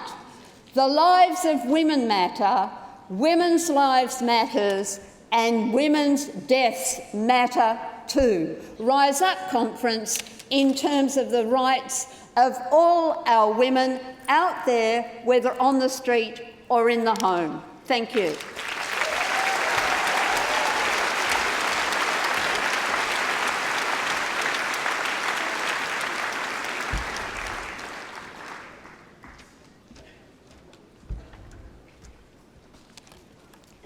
Conference, my name is Salma Ahmed. I'm from Harwich and North Essex. I'm the Vice Chair of my CLP. I wasn't prepared to speak just now because there is two issues really passionate to me. One is women's issue and the other is housing. And I wanted to speak in housing, but I just couldn't stop myself speaking now. And I haven't prepared anything. It was just spontaneous because of everything that I've heard so far. Domestic violence issue is really, really important, and I commend the Women's Conference to bring this motion today. I worked in domestic violence 20 years ago in Tower Hamlets, and I built, yes, me, this little woman who put her hands up so many times, but nobody could hear me, nobody could see me. So now I'm here, and I hope you can see me. 20 years ago, I built a first Asian women's refuge in Tower Hamlets, purpose-built. Thank you. It was purpose-built, and it took me 10 years of fighting locally to get that women's refuge been built in Tower Hamlets. I attended domestic violence seminar yesterday morning, and I thought, gosh, nothing has changed, because I left domestic violence world about 15 years ago to work for my sins, central government. But I left, you'll be happy to know, and that's why I can speak today. And that's why I have applied to become one of the parliamentary candidates, and I'm waiting to hear from NEC whether they will choose me or not. We were given 2 days to apply, and I applied, and I'm waiting. NEC. There is one thing I would just like to add. Because of my passion for women and migrant women and refugees. In Colchester, and Hurricane North Essex, I've been getting involved with a lot of refugees because our local authorities have decided to take some of them. So one thing I would just like to add here in this motion is safe abortion for migrant women and refugee women, because many of them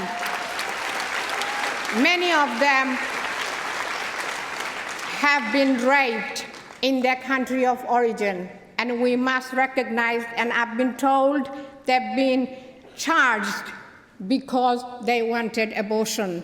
So that must change, and I hope that is added into that motion. The other thing I want to say, and I picked it up yesterday on domestic violence seminar, is how, because nothing has changed, honestly, in my view, nothing has changed for women suffering abuse and torture. Nothing has changed. For me, somebody who's worked in that 20-odd years ago, and somebody said we should treat domestic violence issue like public health issue. And I think they're right. I think if we treat it like a public health issue, then we will really see the difference. We will really see the change. So, comrade, I think all of us are here because we want to make changes. Changes here, changes out there. And I will leave you with a slogan, my favorite slogan, on my Facebook. I use it every day. If it's wrong, you change it. Thank you.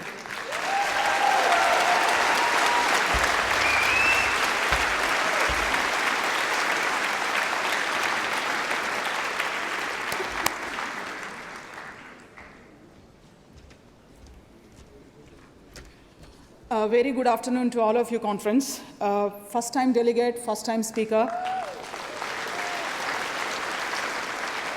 Asra Anjum from Poplar and Limehouse CLP, a proud social worker who has been working for the last 15 years in Tower Hamlets with women and children.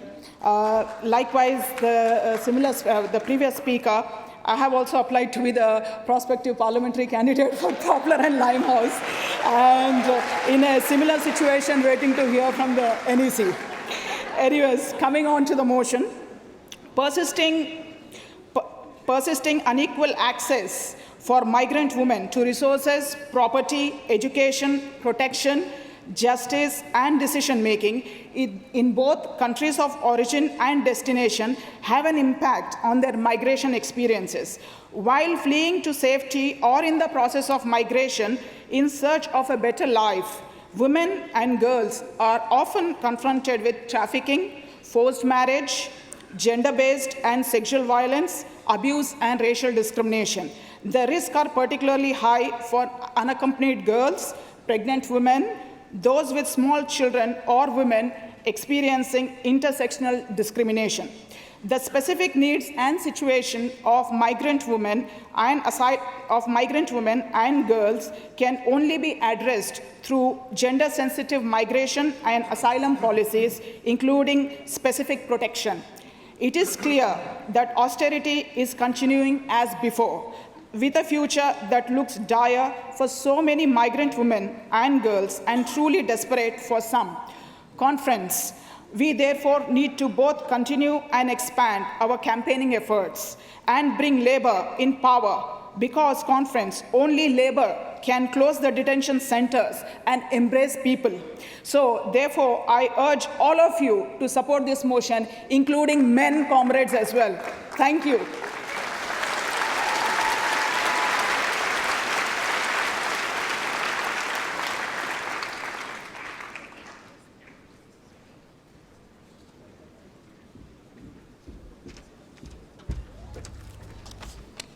Conference, Chaudhry Iqbal from Ealing South of CLP, first-time delegate and first-time speaker.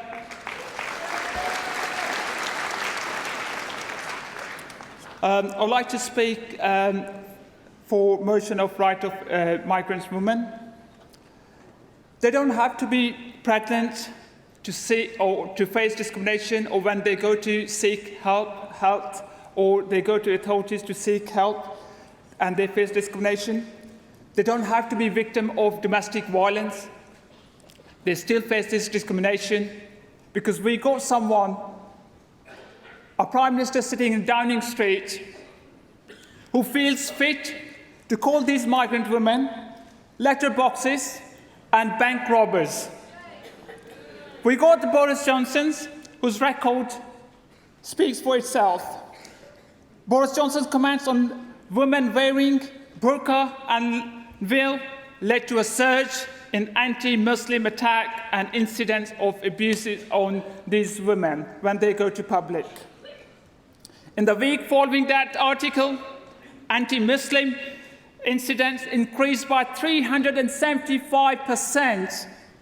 And who were the victims of these incidents? Mainly women wearing burqa and veils. At a time when Britain is dangerously divided, Boris Johnson and his government will never make these women safer.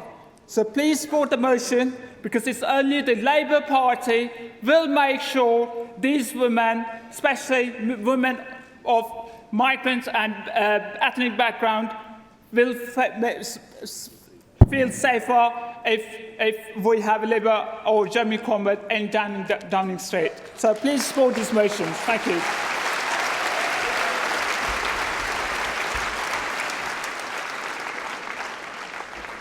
Can I take another show of hands for any other speakers? I'll start over on the other side. I think there's a colleague there with the, is it a black top, I think? Sort of sitting in the middle of the end section. Yeah, you just turned around, that's it, you just stood up, there you go. And the colleague with the dark navy top sitting on the edge of the row. And I'll take the colleague in the burgundy or brown top as well. Yep, both of you, yep. And then over here, colleague at the back, who has two other colleagues pointing in his direction, I think. And then I'll take the colleague in this middle. Yeah, you've just stood up. There you go. Sorry, is that? Yeah, point of order. Go on. Yes. Yeah, but you've done those two at the same time. So this is bridge to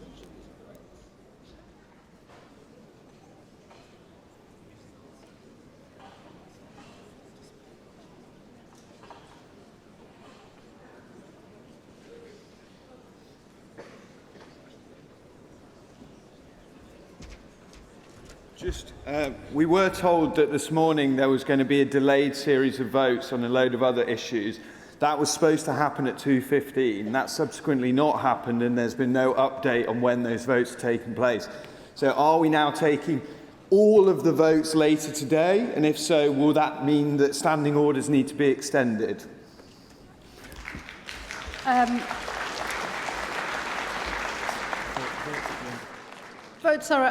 All votes are at the end of the session. As I indicated, the carryover from this morning we would deal with at the end as well, along with all of the other votes that are due as a matter of course at the end of this session.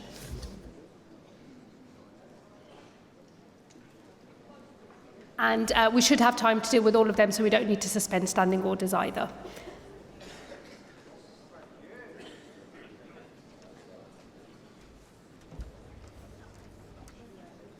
Hello, conference.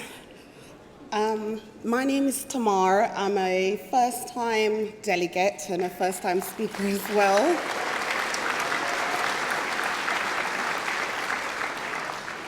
It's so nerve-wracking standing here. I'm from the Croydon North CLP, and I felt moved to come and actually just say something quickly. I got into, I joined my local Labour Party because I am a survivor of childhood sexual abuse, sexual violence, domestic abuse, and yeah, lots of other things. But as a result of my experience, I became a domestic abuse practitioner and an advocate.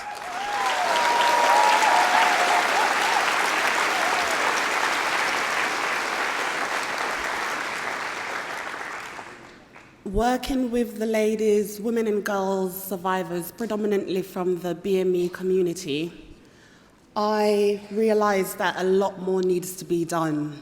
So that's why I joined my local Labour Party.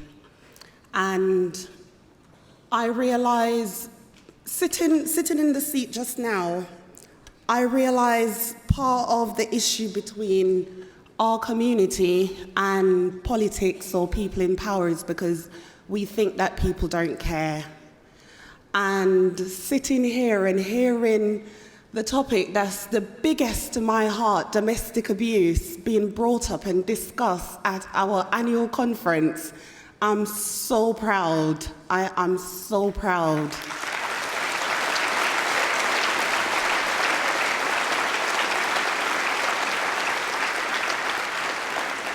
And the other inspiration, which will be my fight taken away from today, is that domestic abuse is around power and control. For us to make any real changes, we need a lot more women in power. Thank you.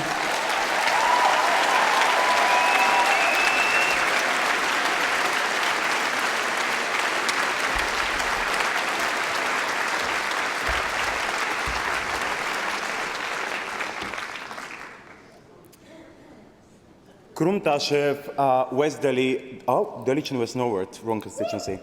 First time speaker, first conference.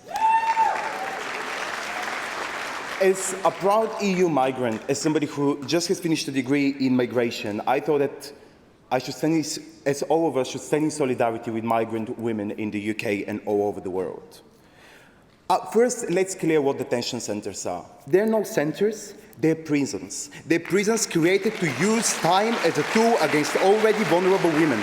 Prisons imposed to promote the government's sedentarist agenda of othering migrants and scapegoating them up and down the country and the nations.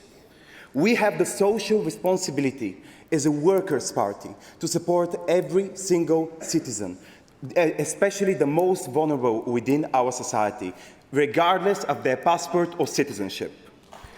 We need to talk what migration is. Migration can be an act of resistance, act of resistance against the structures imposed the capitalist societies towards the global north, resistance against the climate change imposed by industrial revolution in the global north to people who suffer in the global south. Those people take journeys because of what we have done in the global south for centuries. And now we have the responsibility to support them and to fight for them. I joined the Labour Party 3 years ago because I was inspired by my local MP in Canterbury, that we're a transformative unionist party, that we fight for and stand next to each other. And this is what we should do. We should stay in solidarity with migrant women, and we should pass this motion. Thank you, Conference.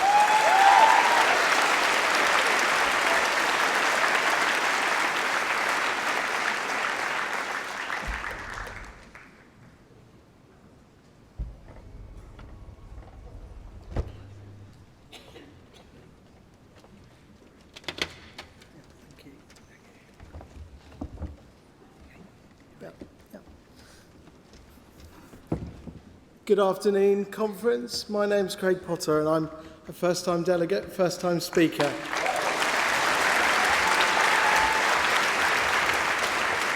And I couldn't resist on a Sunday afternoon coming to the socialist podium to say to you all that I want to speak in support of anti-domestic violence as a man and as a father of 3 daughters.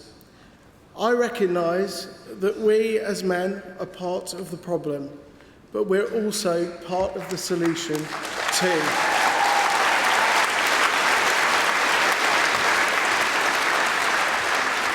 Domestic violence doesn't begin with violence.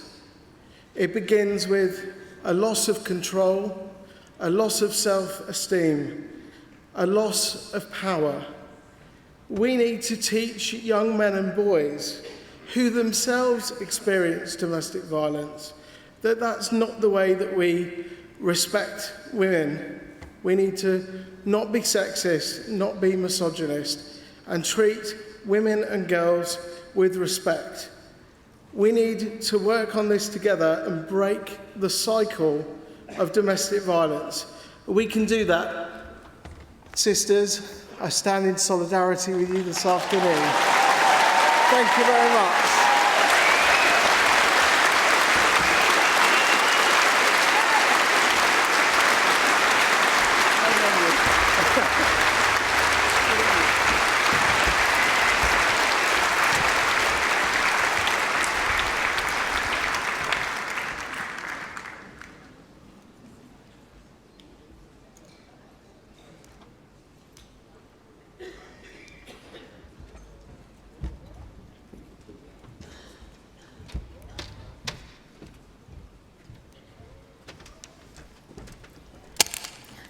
Good afternoon, my comrades.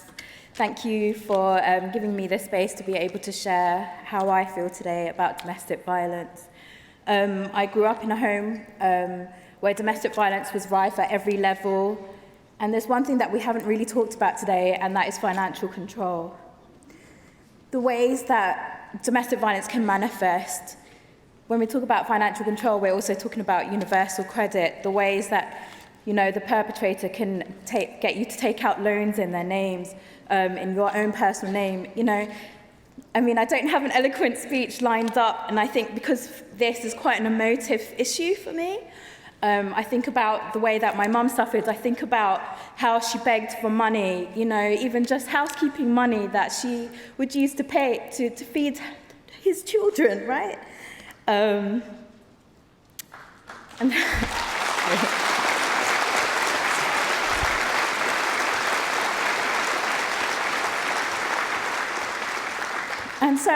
And it pains me when I see things like, the way that Boris treated his girlfriend, and it's minimized. It's minimized by society. We're still seeing... How can this issue be taken seriously when it's minimized, when patriarchy is minimized, when gender violence is minimized? When we're talking about the workplace, it's happening at every single level. And when we come to migrant women, I'm sorry to say this, but we're seeing that it's a lot worse.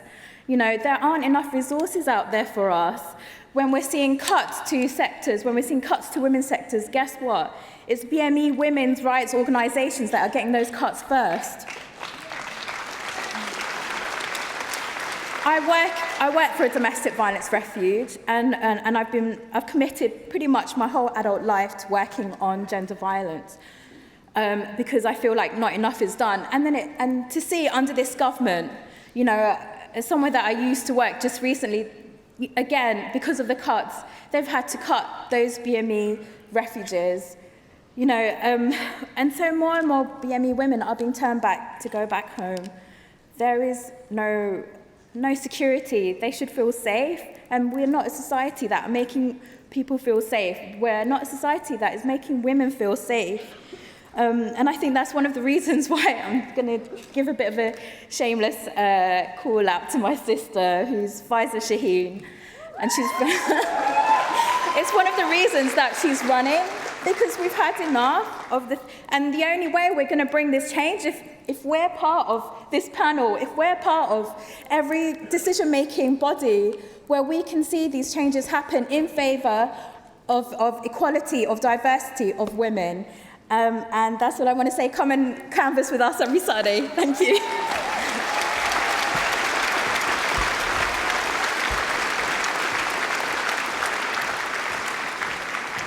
Okay, conference, can we have the final show of hands for our last batch of speakers?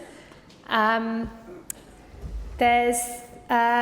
think there's two colleagues on the side right at the end there that have put their hands up. I'll take both of those. There's a colleague in the middle here. Yep. I'll take you as well. Is there anybody in the end over here? Oh, there's a lady there at the end. I think, is that a green top? Yes? Yep, got you.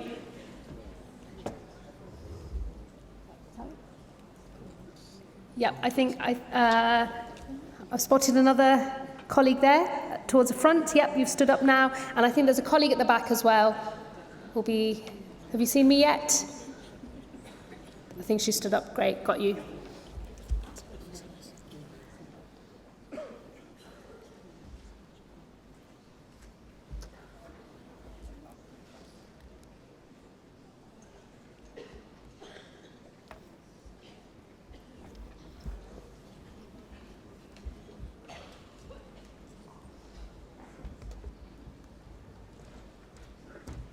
Colleagues, comrades, good afternoon. I'm Azhar Chauhan. I'm the Vice Chair Beaconsfield, CLP, and also I work for Tandesi, Member of Parliament for Slough.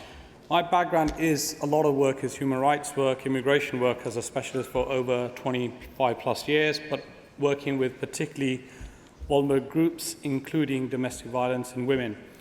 We're forgetting the point here, which is important. I'm all in favour for abolishing, but we need to have funding in place to change the decision-making process, first of all.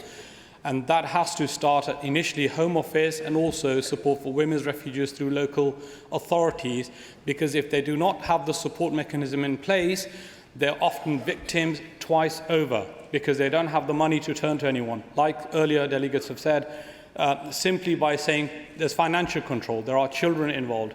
And at the moment where things are, if you're a foreign national in the UK through marriage, you have children, you suffer domestic violence, you don't have automatic access to public funds. And if that is not there, then you cannot defend yourself, because I know now, right now, clients who are having been forced to go back to homes because they have no recourse to public funds. That policy has to change for women who are fleeing domestic violence. And also women's refuge, the numbers that have been cut down, it's huge. I would say that Tony Blair, when he came to power, he changed the policy on recognising domestic violence. I'm saying this because this was Labour government. We have to be progressive and go on. That work stopped. And we effectively have to change that. It's not simply saying, well, let's change the law on this, but we need to have funding in place. Without that, having legislation, it's not going to mean anything. Thank you.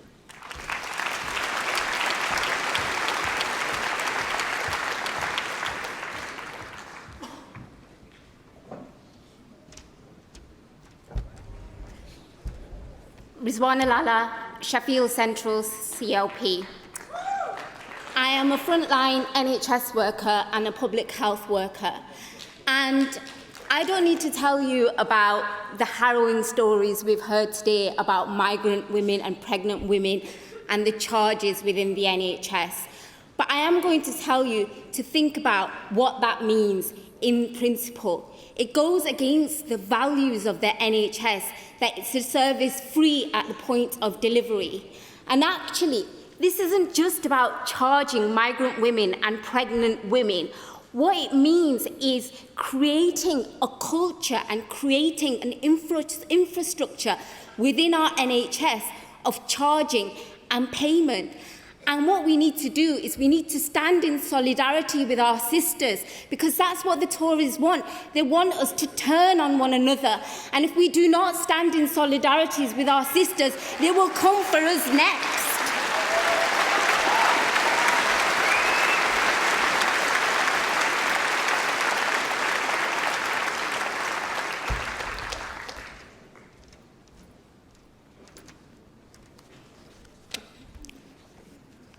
Conference. My name is Ripon Ray from Hackney South and Shoreditch. Conference.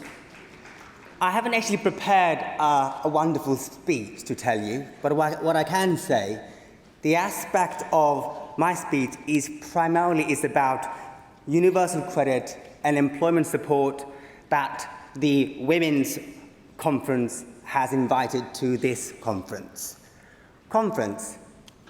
Think about this. 9 months pregnant, being kicked out of her home by her ex-husband, knocks on your door and says to you, my employer has also kicked me out of my job because I'm pregnant. My husband has kicked me out of my home because I'm pregnant. How the hell do I survive if universal credit has not been processed for the last 5 months? This is when I began to realize there is an endemic and systematic problem in the welfare system and the welfare state. That's why I feel we need to reflect back and ask ourselves what has generally caused the problem and how we can actually resolve this problem. And many of you have been involved in the campaign to scrap universal credit, and I really encourage you to carry on with the campaign. But there is a wider issue as well. This financial institution that really bankrupted our nation is as a result of their problem. Now we are facing, those who are struggling, we are facing the impact of the crisis, the financial crisis. So really, in order for us to genuinely be an anti-austerity party, we have to think about bedroom tax. We have to think about benefit cap. We have to think about the way this system is actually working. Now, local governments are also hard hit because they're saying that 40% or more has already been cut. So what do? I put it to you. We have to say enough is enough of the welfare reform introduced initially by the coalition government and now carried on by the Tories. So please, I urge you to scrap universal credit and other measures introduced by the coalition government and the Tories. Thank you.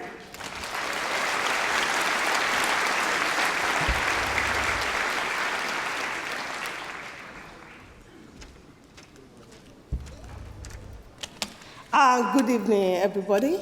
My name is Grace from Hackney South. I'm a first-time delegate, and this is my first time of standing and speaking in front of our crowd, especially in a place like this. I want to share my story. I sat there and I hear a lot of people talking about domestic violence.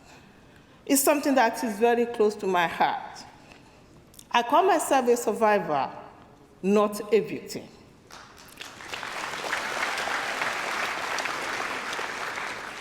Women are trapped in a relationship that they don't want to be. A lot of times we judge them. We call them weak. We call them, why can't she leave? I was in a relationship for 18 years. A relationship that nearly took my life. I couldn't leave. Firstly, because of my culture. Secondly, because of my religion. I felt trapped to the level the only way out at that time was suicide. I made a lot of attempts on my life. The record is at Martin Hospital. It can be checked. Because I didn't feel the help. I felt lonely. And it was like I'd rather die because of culture than to live.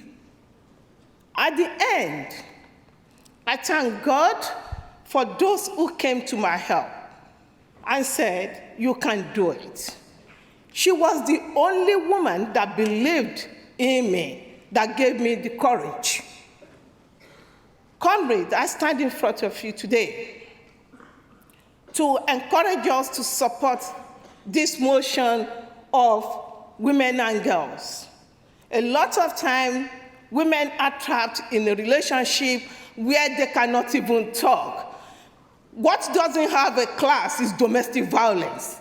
Domestic violence doesn't know color, doesn't understand language, doesn't even have a class. It can happen to anybody, it can happen to anyone.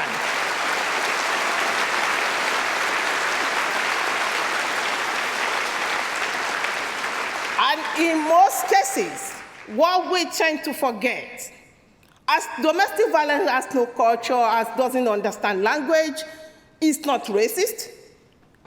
It doesn't even know whether you are a man or a woman.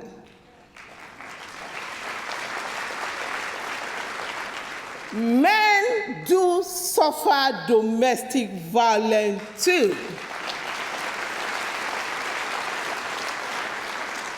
We should support them. We should support one another. We need to be our sister keeper. We need to, pump more money into refuge. We need to build that therapy for women who are fleeing from domestic violence. Today we talk about the young ones who are in gangs. We are dealing with the aftermath of the events. We need to go to the root. We need to be a government that actually supports this. And this Tory government, I call them government of no return. They are sending a lot of people down the grave where they cannot even talk. The only government that can do this is Labour government. Comrade, please, for the sake of God, let's support this motion. Thank you.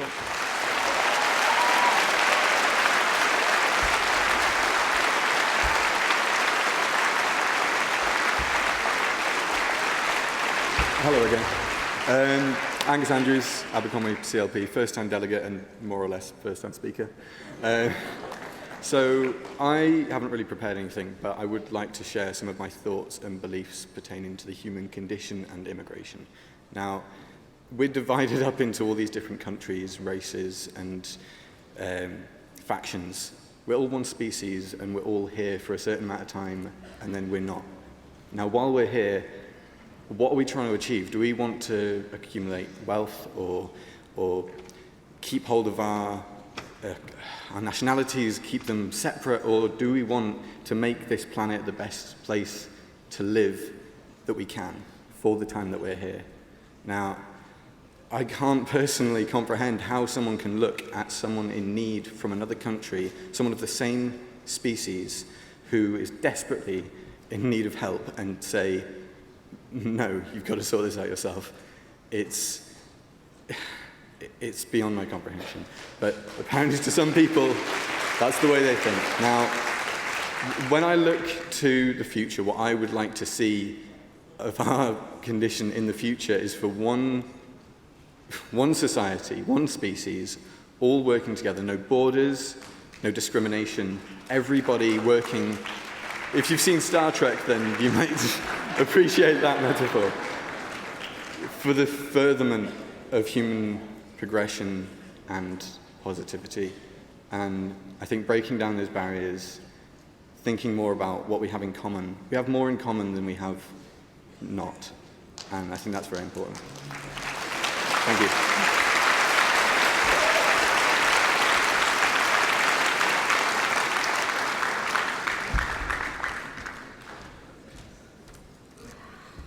Hello, Conference. I'm Rachel. I'm from North Herefordshire CLP. North Herefordshire is very pretty.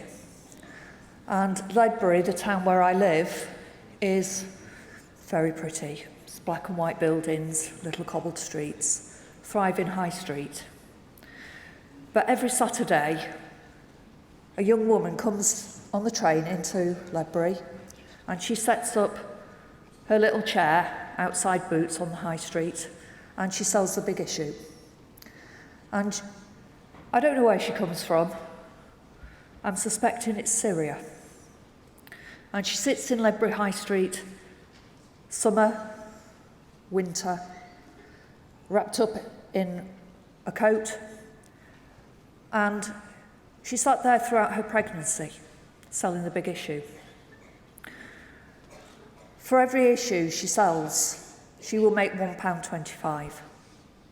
And that is the best job that she has been able to get in this country, out of which she pays for her accommodation for her and her baby, and she pays for her train fare to get to work. And how long will it take her to save up the money to pay for her maternity care? I don't even want to imagine that she went through her birth of that baby girl alone because she couldn't afford to pay an NHS bill. And when I look at her every week, I think, what kind of life must she have had wherever she came from, that come into this country and sitting out in the cold for 5 or 6 hours every day to earn a pittance is actually better than what she must have left.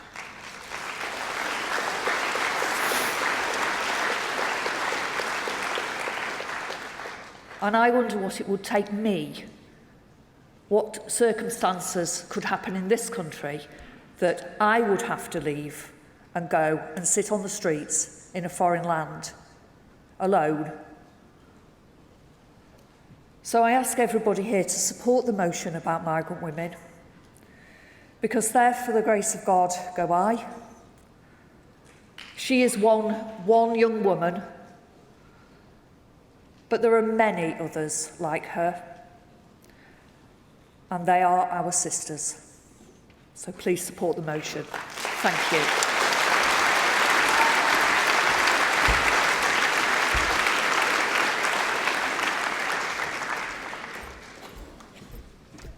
Afternoon, comrades. First-time speaker, first-time delegate. Comrades, forgive me, but I'm going to change the debate. We have a public health crisis in this country. Young people, headline after headline, teenager, charged with murder, teenager, charged with murder. And I'm asking conference to get a grip of it, for members to get a grip of it, because if we don't, the fascists will. Children across this country, London 1/3, but Liverpool, Manchester, Birmingham, Kent, Devon, everywhere, children involved in knife, gun, weapon violence. This is not normal. We can't accept this as normal. If we don't frame the debate, the fascists will. Trust me, they're online talking about it. They're trying to suggest that the huge amount of young people caught up in London are naturally prepositioned to be violent. This is fascism. I'm here today because I work with the traumas and injustice of knife crime and serious violence. The indicators, the evidence is there for us. What causes people to enter this lifestyle, to take a life so easily, so readily? How does it happen? The indicators are here, we have the evidence. Domestic abuse, adverse childhood experiences, substance abuse, poverty, abject poverty, low aspiration, low opportunity, marginalised, deprived countries, children of migrants, refugees, making up the highest groups of victims in London, 1/3. We must get on this and start to work with this as a policy, please. We must do this. We have nothing in the manifesto that refers to it. It's not good enough to refer to pupil spend.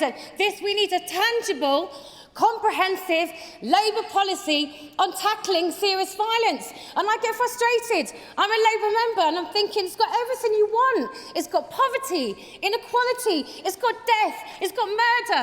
Why aren't we talking about it? And for me, I've realised we have no tangible policy to refer to. Today I've decided that I'm going to start Labour tackling serious violence group. I come from a group called Operation Shutdown.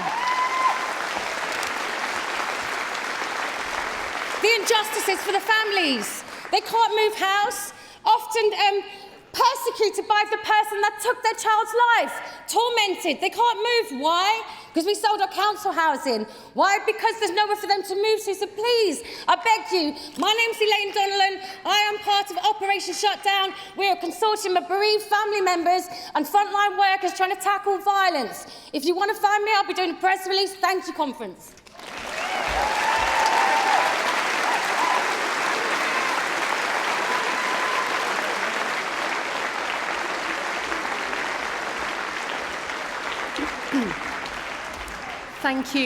Thank you, conference. We now move to our last speaker, Richard Bergen, but first a video.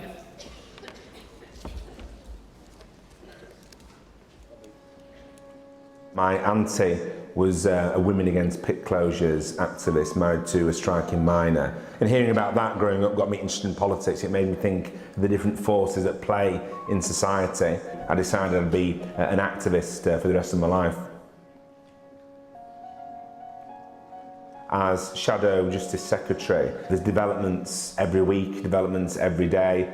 What we've seen under this Conservative government is a real series of attacks on access to justice. People are being priced out of pursuing justice. It's not rocket science. If you subject the prison service to huge draconian cuts, there is an effect. And that has led to real pressure on the prison service, real pressure on prison staff, on prison inmates who of course we want to see being rehabilitated. We need a Labour government that will not only stand up for access to justice, but will stand up for a prison service that works.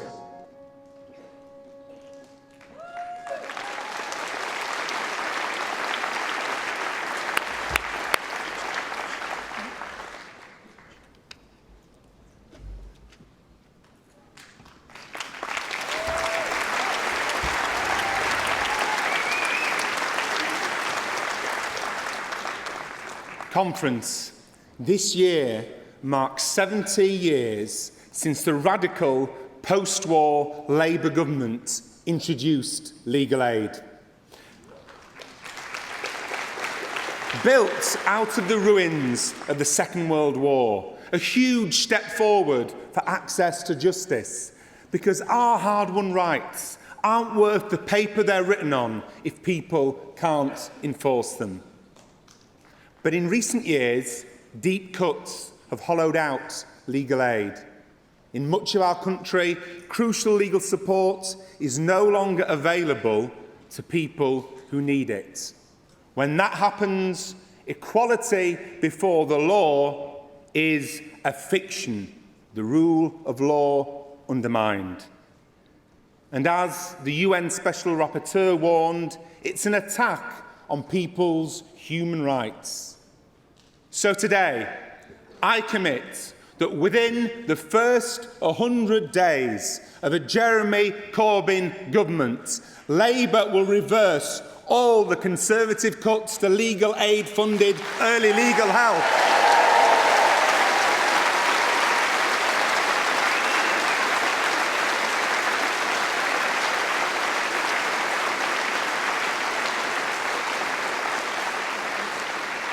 That means legal aid to empower the single mother to fight back against a lousy landlord, the worker to fight back against the bullying boss, the migrant to fight back against heartless Home Office decisions, the disabled person to fight back against disgraceful DWP rulings, and legal support to avoid stressful family breakdowns unnecessarily ending up in the family courts. Hundreds of thousands of people will benefit from this legal aid, building on our previous manifesto's commitments. As Secretary of State for Justice, I'll empower hard-hit communities deliberately targeted by Conservative cuts to take on unjust decisions. That's why I'm announcing that a Labour government will launch a brand new £20 million fund to create a golden era of law centres.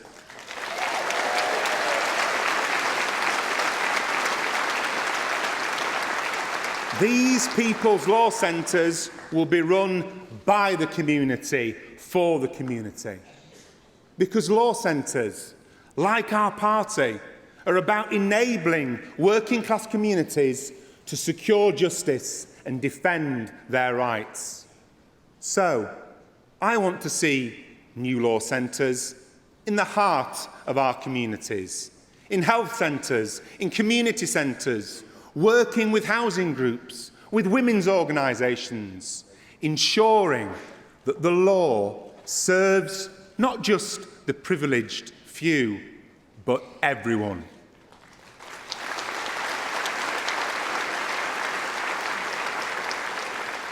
And we don't just want more law centres based in people's communities. We want people from their communities fighting for their communities.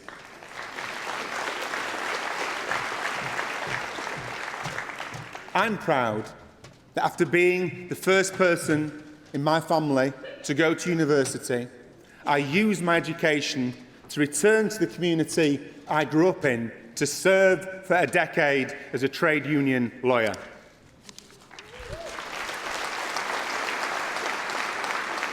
But many of my friends at law college couldn't become legal aid lawyers like they wanted to.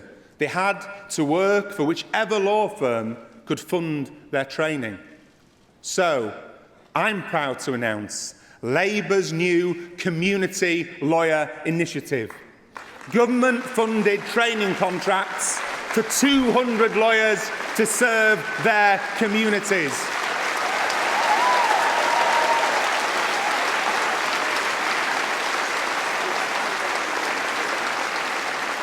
A new generation of lawyers using the law to secure justice for the many.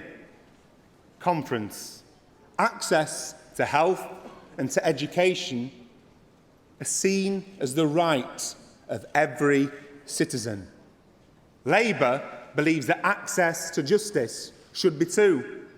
So, I announce that a Labour government's constitutional convention will look at how to give every citizen a constitutional right to justice, as the Back report calls for.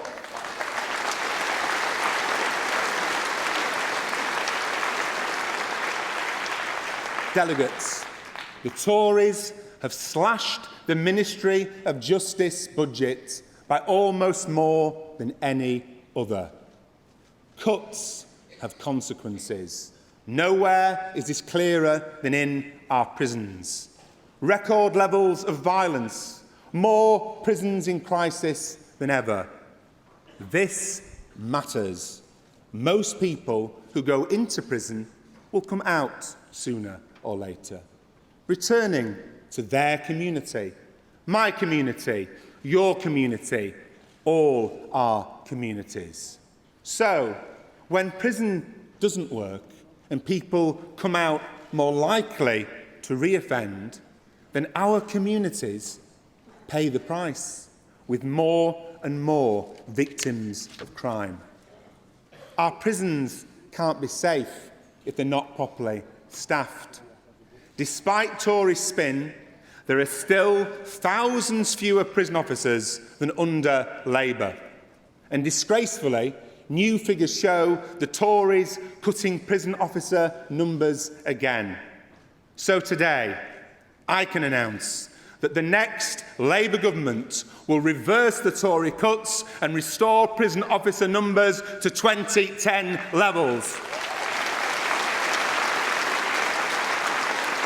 Creating safer prisons focused on rehabilitation to reduce the number of victims of crime.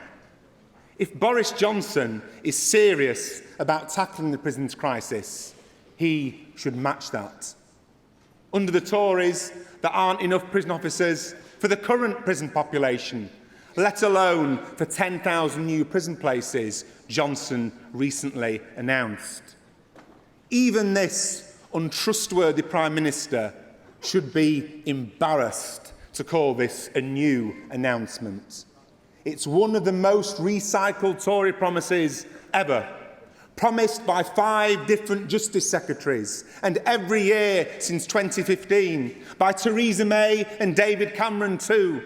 Even if delivered, it wouldn't make people safer because it doesn't tackle the causes of reoffending. Labour's priority is to reduce the number of victims of crime. Figures I recently uncovered show nearly half of all women sent to prison were homeless, up 70% in just 4 years. We have thousands of people jailed each year for shoplifting. Is building more prisons really the solution? Prison is often the worst place to tackle the drug addictions, mental health and debt problems that mean people commit certain crimes in the first place. The Justice Ministry's own evidence shows there'd be tens of thousands fewer crimes if ineffective short prison sentences were scrapped, reducing the £18 billion annual cost of reoffending.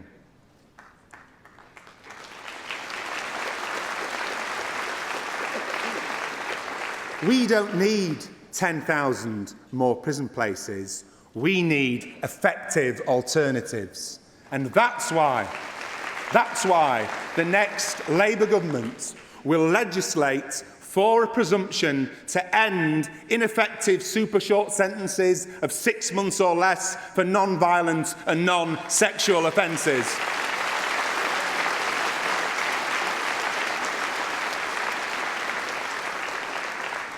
Some Conservative ministers were discussing this.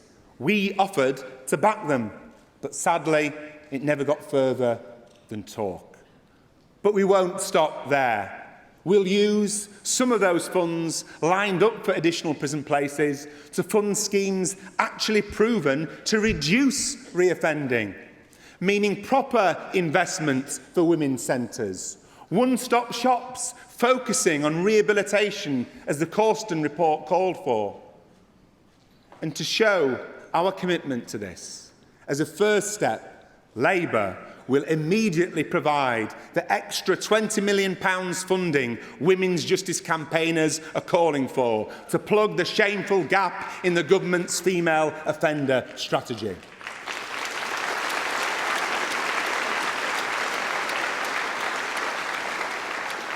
And instead of selling off hundreds of courts as the Tories are, which we will halt, Labour's Shadow Courts Minister, Yasmin Qureshi, is drawing up plans to invest in problem-solving courts, tackling the root causes of reoffending.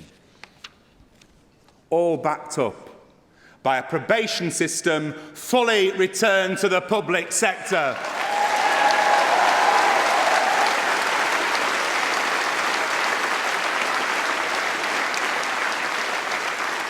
Because, Conference, austerity and privatisation go hand in hand. As cuts bite, huge swathes of our justice system are handed over to G4S, Serco, Sodexo and the like. Profit put before safety. After Chris Grayling privatised probation, hundreds of millions of pounds were wasted bailing out failing corporate giants. Now the Tories, driven by free market ideology, plan a new wave of private prisons. Let me be clear. It is morally wrong to incarcerate human beings for profit.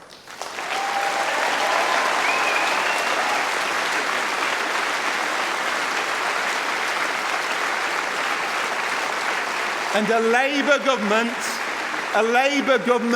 will put an end to the Americanisation of our prison system.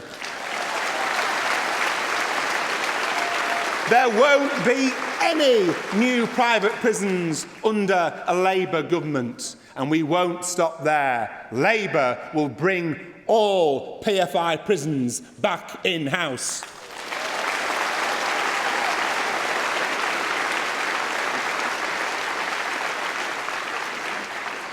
And while we're discussing privatisation, I want to pay tribute to the outsourced cleaners and security staff at the Ministry of Justice who had to take strike action because they're not paid a proper living wage. Conference, let's give them a round of applause. Solidarity.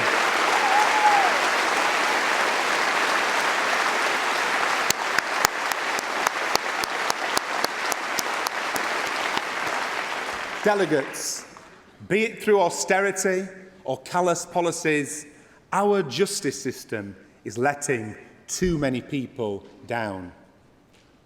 Rape conviction rates are now so low that women's organisations warn it's effectively decriminalised. A Labour government won't allow this. Along with Shami as Attorney General and Diane as Home Secretary, as Justice Secretary, I will launch a fully independent review into how our justice system is handling rape.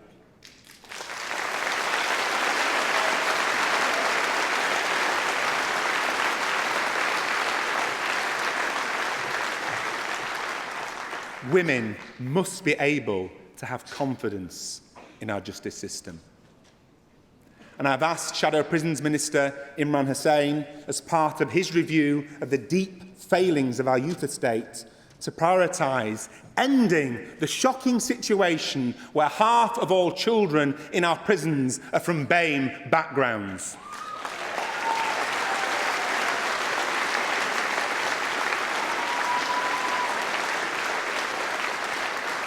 Justice should be a right, not a privilege.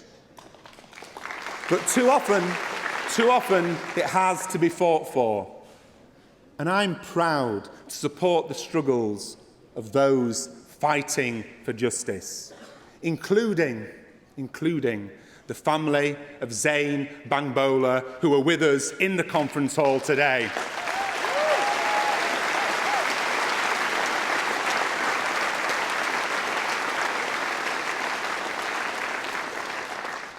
Including the victims of Orgreave and blacklisting, the Shrewsbury 24 and the Camel-led ship workers.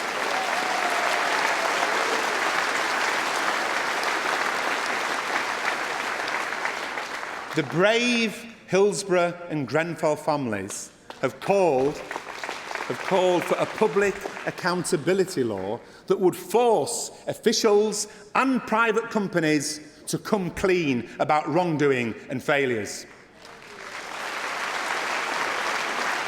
And today, I commit the next Labour government will deliver it.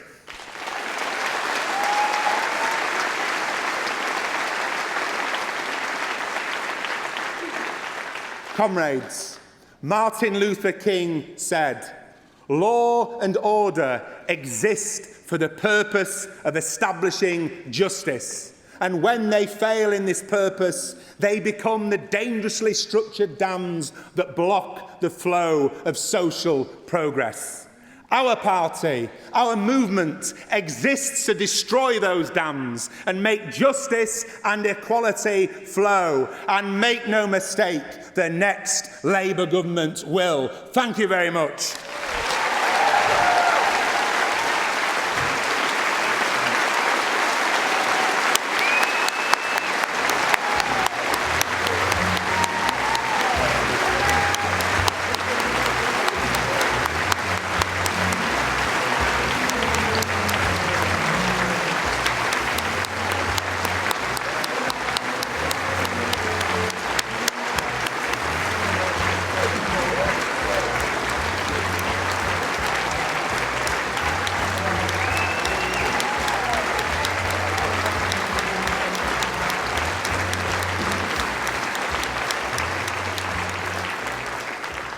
Conference, I'm sure you'll also want to join in congratulating Richard on not only beating the Sun in the High Court earlier this year, but he's also using the £30,000 that he was awarded to fund a justice internship. So I'm sure you'll wish to join in congratulations.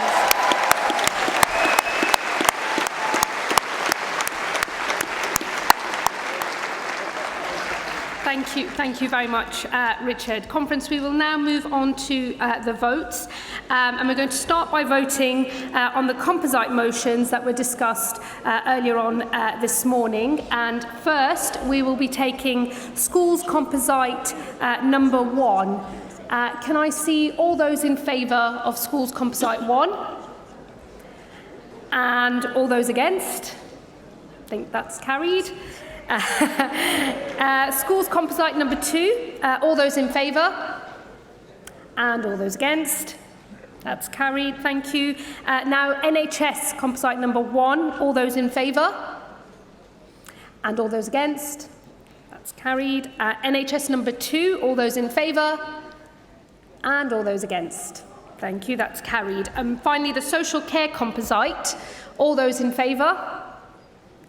And all those against? That's carried. We're making good progress, Conference. Can we now vote on the Women's Conference motion on migrants' rights, which you've heard about this afternoon? All those in favour?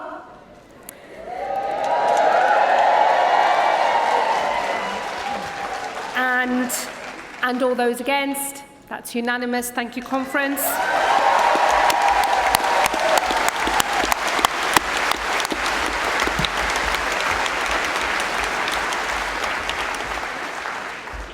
Okay, conference, now we move on to the 3 policy commission reports and the references back. Let's all take a deep breath. So obviously I went through how references back worked earlier on today. We should be able to see, fingers crossed, all being well, a summary that's now going to be provided on the screens from the CAC. Yeah, I think...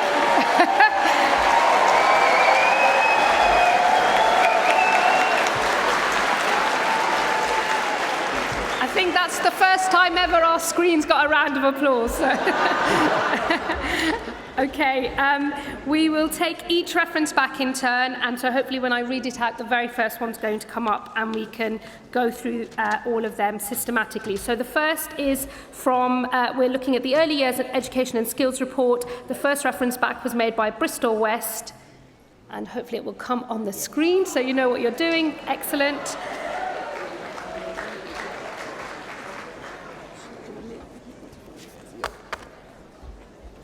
I'll just give a few seconds for everybody to have a look, refamiliarise yourselves with the issue at hand. And then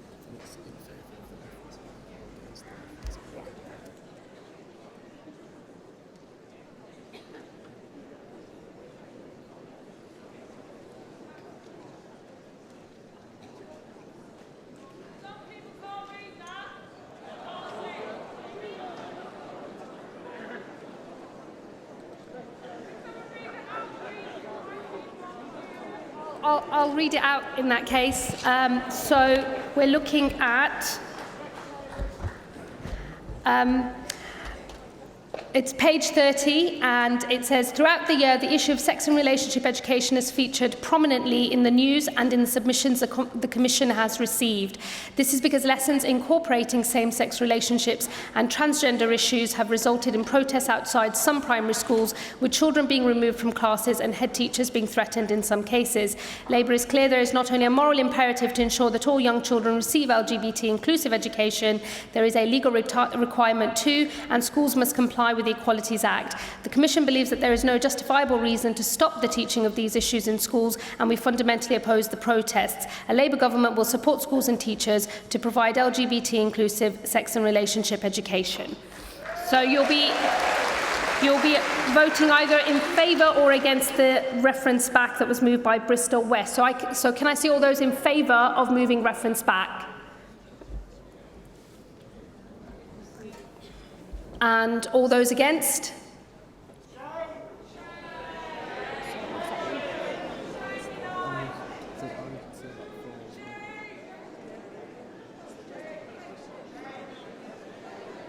Falls?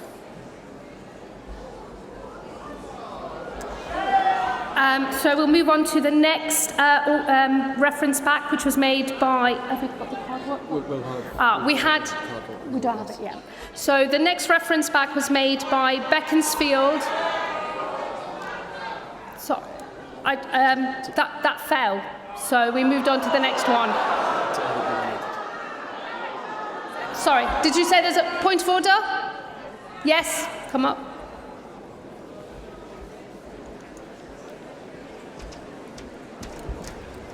Okay, Dylan Woodward, Bristol West, I moved the reference back.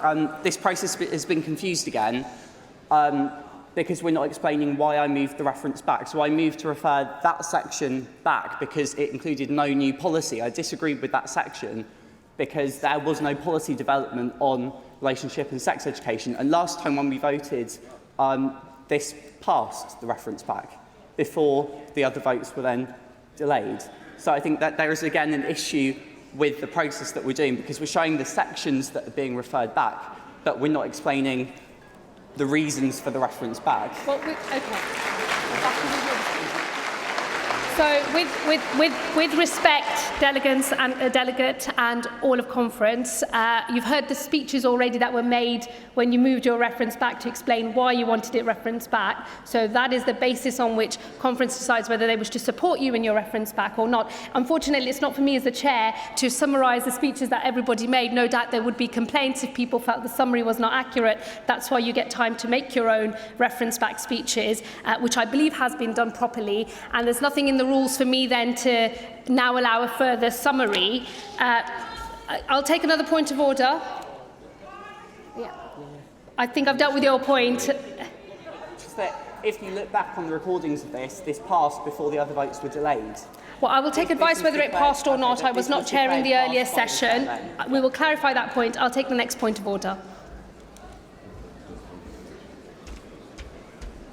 The first point of order raised at this conference today by Claire from Brighton was that the content of the reference backs is not in the CAC document, and we thought that we had achieved something this afternoon, that it would be up on the screen. But as the last speaker has said, what is showing on the screen is what's in the document. What we've asked for is for our explanation of why we're referencing it back, which we've written on a form and put in by a deadline, and that is what you're being asked to vote on.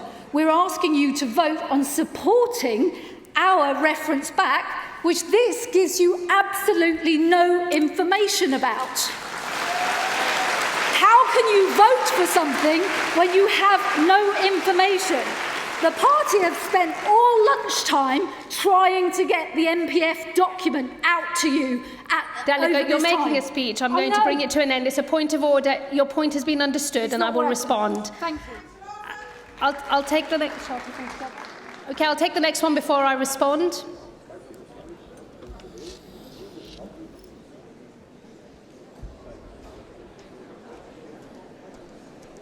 Sue Millman, Hackney North and Stoke Newington. There is a sense in which we are where we are, and I understand that CAC now is in a difficult position in terms of summarising. But the last point of order was very helpful in terms of a resolution to publicise the statements that were put in.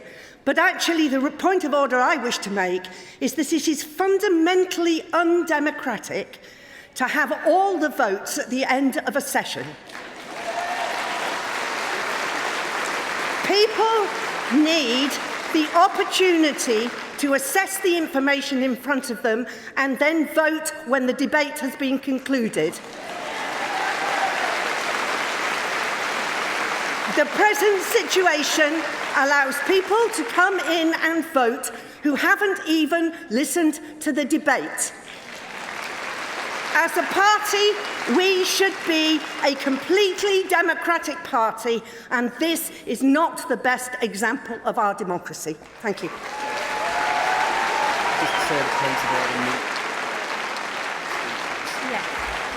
Okay, I will take. Can I just remind everybody who's coming up to make a point of order, they do need to be brief. They're not supposed to be speeches. They are meant to be procedural points of order. Please come to the stage, delegate. Hello. My point of order is this simple. As all the other delegates have pointed out, it is difficult, especially as a dyslexic, that the points are not summarised, the reference backs are not summarised. Secondly, what's the point of having us delegates here when we just get voted down on everything? What's the point? The trade unions vote us down on every single thing, including, you can boo all much you want. Friends, come back to order. This is why we need one member, one vote. Come back to order, This is why this party needs to be more democratised, because it's ridiculous that we are voted down like this. What's the point of having this delegate pass if I'm not able to put my vote forward? Thank you. Thank you.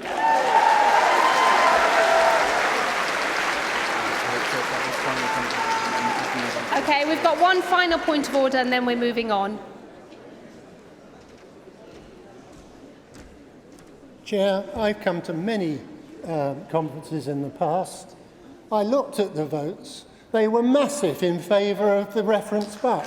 A small section over there voted against.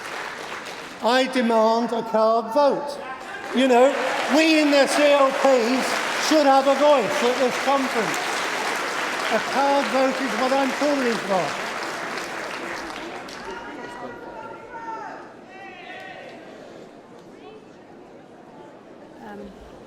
Okay, I'll come back to the card vote issue in just a minute. Let me just deal with those points of order. Most of them, unfortunately, were not points of order. More were an issue for the CAC, which will be passed on and I'm sure will be reflected upon by the Conference Arrangements Committee. Obviously, we have a format that we use and rules that govern that, and that's what we, as those of us who are in the chair, are following. The only thing I will say, a number of people have made this point about the summaries of the speeches that were made in favour of reference back, or indeed even against reference back. It has never been the policy, and it's not for the chair or indeed people summarising behind the scenes for the CAC to summarise other people's speeches. When you move a reference back, the whole point is you come and tell the whole of conference why you want to reference something back. You are your own best voice, and it's not normally for people working behind the scenes to summarise it. If that's something that people now want to reconsider, then I'm sure that can be taken forward, but that has never been how conference has operated, and I'm afraid it's not the basis on which I can operate anything now. So no summaries are possible. All you have on the slides is the section of the relevant policy document that was the subject of the reference back, but I guess we're relying on you, having listened to the speeches, to decide whether you want to reference it back or not. So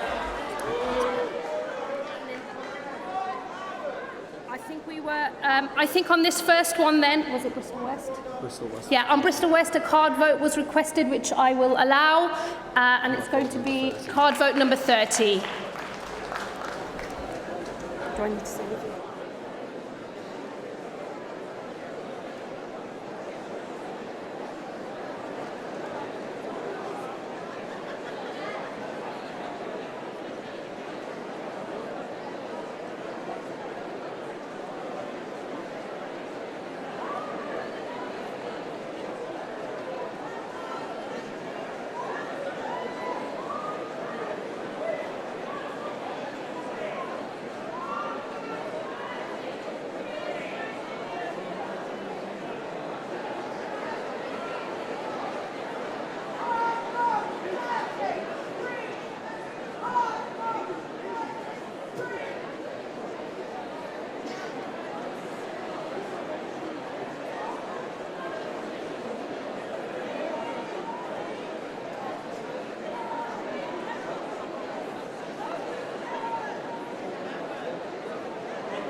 Can I just remind everybody you need to sit down and hold your ballots in the air? I just want to make sure that we don't miss anybody, so if you make sure you do that, then everybody will be counted.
It's card vote. I've just been asked again for clarification from somebody. It's card vote 30, 30. Card vote 30.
Okay, conference, I think that's done.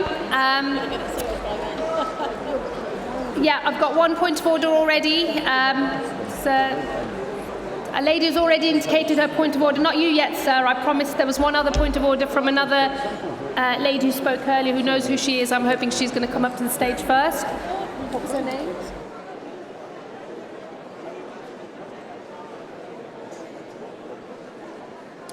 Yeah, there she is.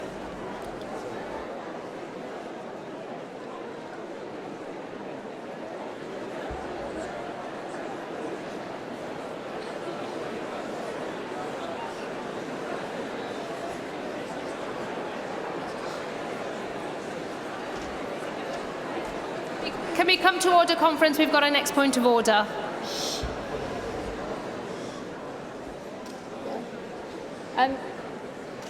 Claire Wadey, Brighton Pavilion.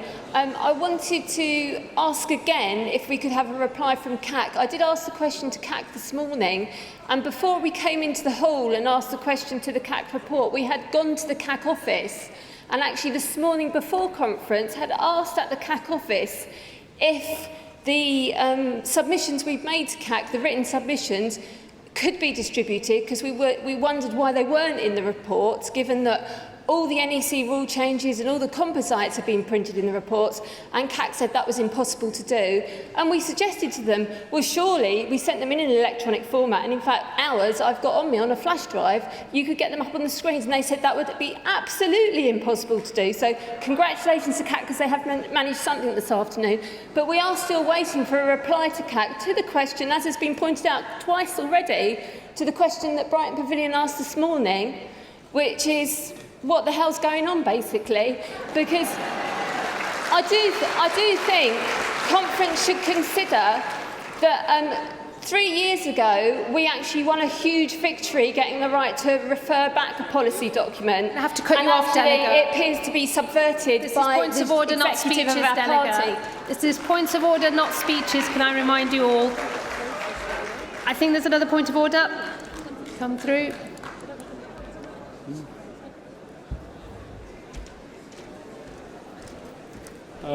Mike Hogan, Liverpool Waver Street. We seem to have reached a complete impasse where we can't find any way forward. But can I make a suggestion to be helpful as a point of order? And that is, based on the comrade from Bristol West who came up and gave a very brief summary of what his reference back was, that we ask all of the CLPs and all of the delegates to do the same as each one comes up. And then the CLP can actually make a summary based on the reference back. And I think that really, I believe that is the only way forward.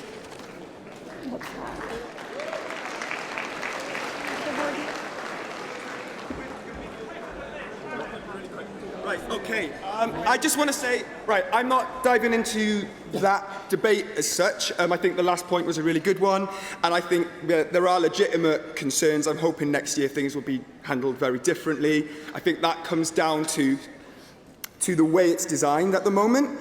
But I just want to say, because remember, we are going to come out of this conference unified. And it's natural that we're all feeling this passion, okay? It's natural. But first off, the hands of the panel, I think, from what I can see, are largely tied by, can't think of the words, but they are tied. So let's be nice to our, they've got a heck of a difficult job to do, and they've got to keep us and really lot from rioting, because, you know, we do like to riot. You know, sometimes it's called for. And the other thing is, and I appreciate there was a delegate that made a point about the trades unions voting things down. I get the frustration. I'm CLP delegate as well, and it can be very frustrating. But we also have to remember that the trade unions are representing a heck of a lot of people that aren't here, and their voice is really important. So we've just got to remember, unity is important. The trade unions are vital. The CLP is vital. Let's keep the unity going, guys. Diolch yn fawr.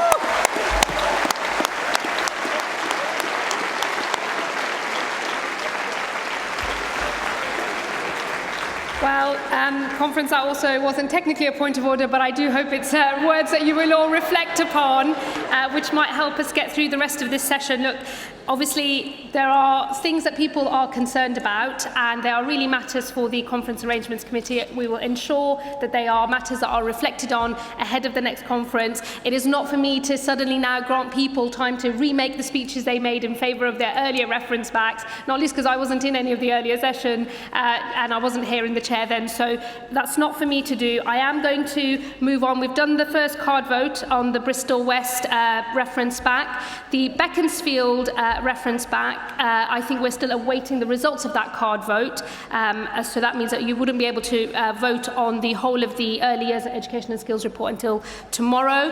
Can I now move on to the reference back that was made by Tottenham? And I think those details are going to come up on the screen, and I will read out the relevant paragraph from which the reference back was made. Every child and adult can learn and achieve, so the National Education Service will be inclusive and equitable.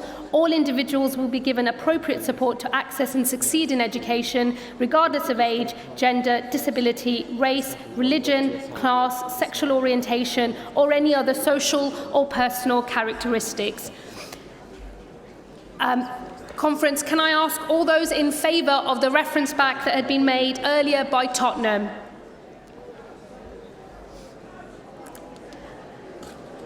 And all those against?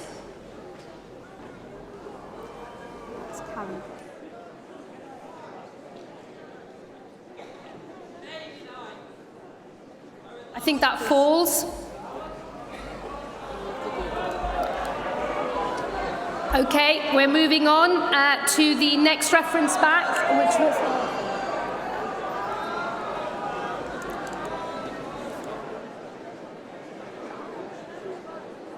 I have a feeling this is maybe how the afternoon will proceed. I've heard calls for a card vote, so I will allow that. It's going to be card vote 31. Card vote 31, and I think it's in your second book. So hopefully you've all got your second book, and we're moving to card vote 31.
Can I just remind all delegates, make sure if you've got your card vote, you've got it in the air so it can be collected, because we'll be moving on in just under a minute.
Thank you, conference.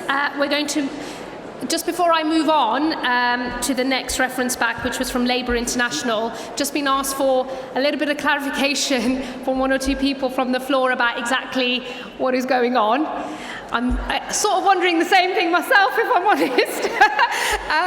Okay, so just the reference back process. When you're voting, you're not voting for or against the wording that is appearing on the screen. I think that's confused a few people in the hall. So the wording on the screen, you're not deciding yay or nay to that. That's in the policy documentation. A reference back was made to that wording.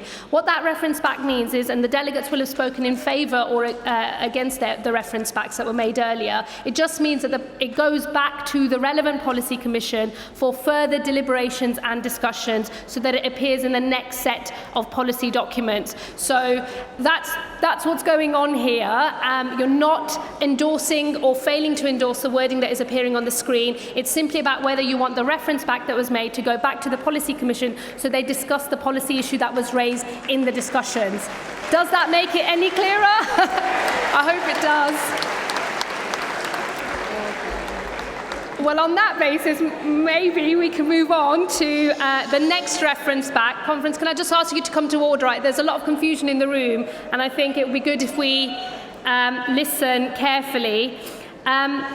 The next reference back was made by the organisation Labour International, and it was to the reference back related to this wording, but remember it's not for or against this wording, and I will read it out because I've already done that for all of the others.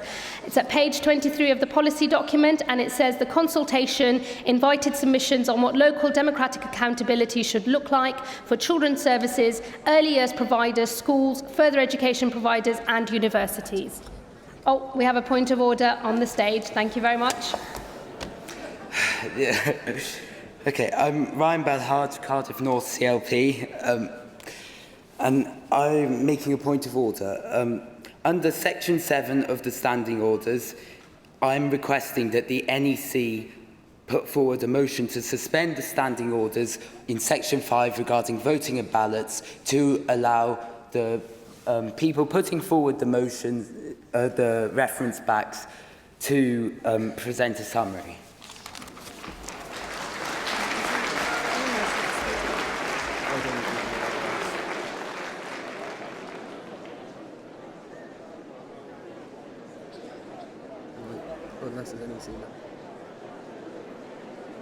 So I'm afraid I can't allow that because it requires an NEC decision, and although there's some NEC members on this stage, there would not be enough for us to be able to pass that as a sort of unilateral decision from us on behalf of the whole NEC, so I can't allow that point of order, I'm afraid. I'm going to move on to that reference back from Labour International. Can I ask all those in favour of the reference back?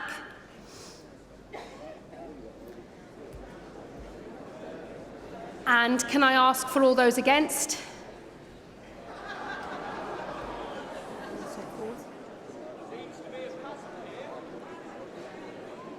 Okay, that falls.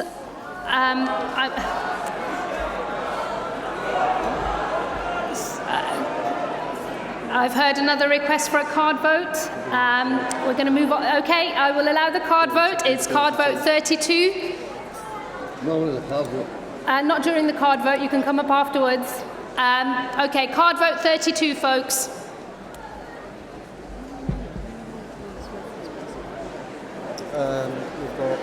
I didn't see you before.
Make sure you stay seated, folks, with it high in the air so it does all get caught. Thank you.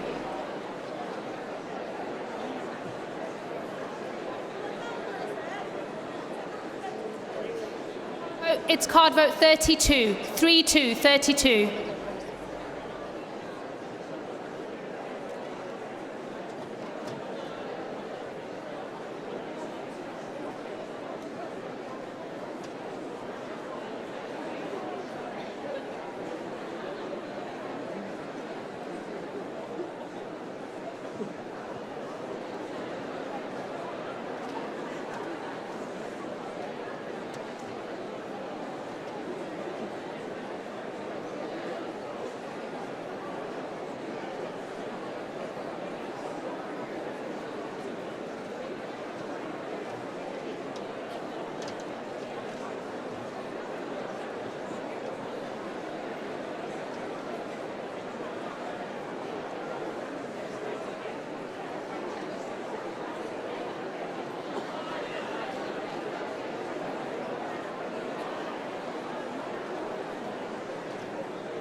Can everybody sit down if you've had your card vote collected so I can just see if the vote is over yet or not?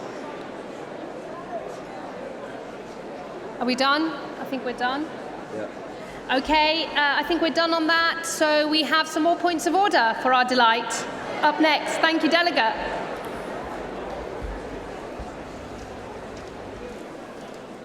Thank you, Chair.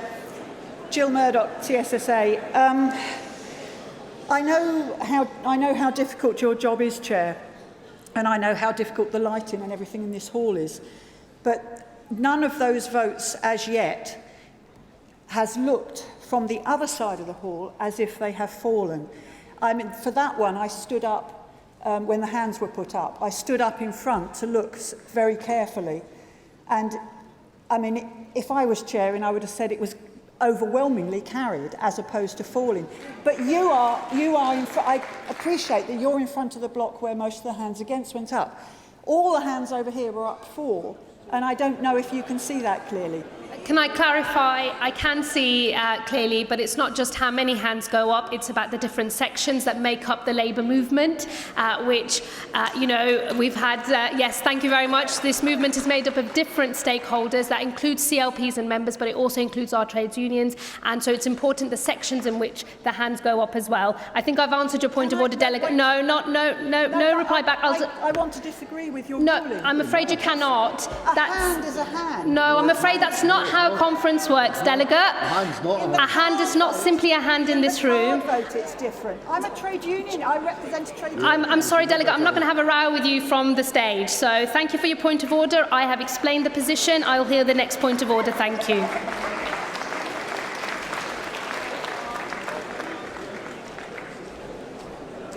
Hi, I'm Louise Brett, Secretary of Ely North CLP. I don't know about you guys, but I think this is an absolute debacle. It's chaos. Really, there's no point in us delegates even being here because everything that we vote for is voted down by the unions. Why don't the unions, you might as well stay here and we can go to the pub. Like, there's no point.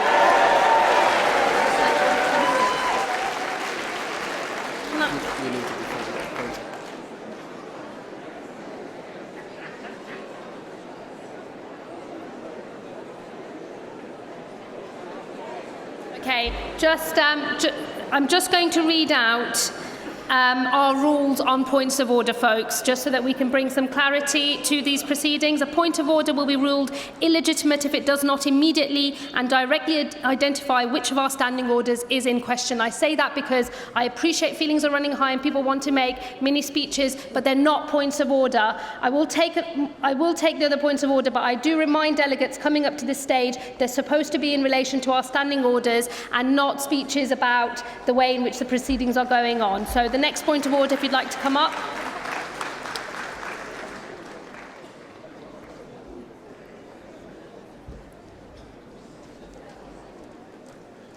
Hi, Conference. Not working for Labour, I don't know the standing order stuff off by heart, so I can't actually refer to a specific point. The standing orders are printed in CAC 1. So Thank you for that. I will look at them I will afterwards. clarify that for you. For the moment, somebody needs to explain this group here and a couple of groups over there represent 50%, the CLPs represent 50% of votes. Since there clearly isn't 100% attendance from CLPs because there are lots of empty chairs, they can guarantee that the votes for supporting, against supporting the reference back wins every time. So it sucks, but that's just how it works. They are all here as a result of the fact that they're required to be by their union. We're not required. There are people at different sessions. Delegate. We're going back into a speech. Thank you, Delegate. Thank you, Delegate. I would like to say to conference, let's not move into us and them in this room. We are one party, one movement.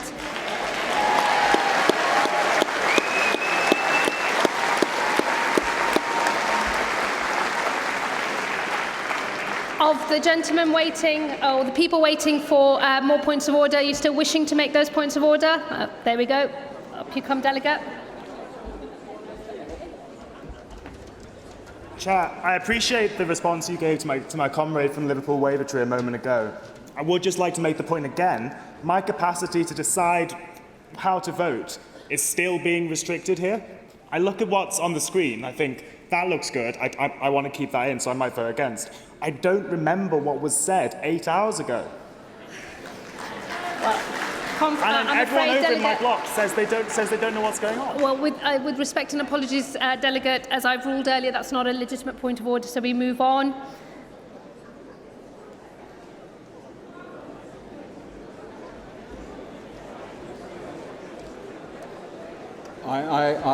I'm afraid I want to refer back to we are confused on this side about how the hand votes are conducted. We are seeing that something like 70% of the hands that go up are voting one way, and you call it the other way. Now, I realise that I'm making a point of order, so I'd like you to explain which point of order says that hand votes should be conducted in that way. Because quite clearly, what I think you should be doing is calling the vote that's passed, and then if the trade unions think that they can muster enough votes against that, they should call the card vote.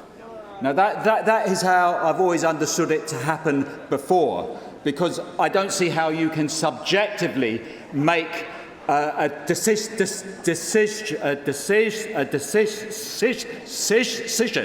on which hands are worth more than others when you have a hand vote. So if you could explain that, we need some clarity on our side, because we are completely confused and it looks like you're calling it incorrectly. Well, Delegate, I have explained, and I will do so one more time. I appreciate there's some confusion in the room, but this is not just about the number of hands that are in this room. This is a movement of trades unions and constituency representatives, and so it matters which section the hands go up in as well, because in the trade union section, obviously, that works slightly differently, and so when I'm making my decision, I'm doing it on the basis not just of the number of hands, but where those hands were and what that tells me about whether the 50% plus one threshold has been crossed or not. That's the basis on which conference operates, that's the basis on which I'm operating, those are the rules I'm following. Next point of order.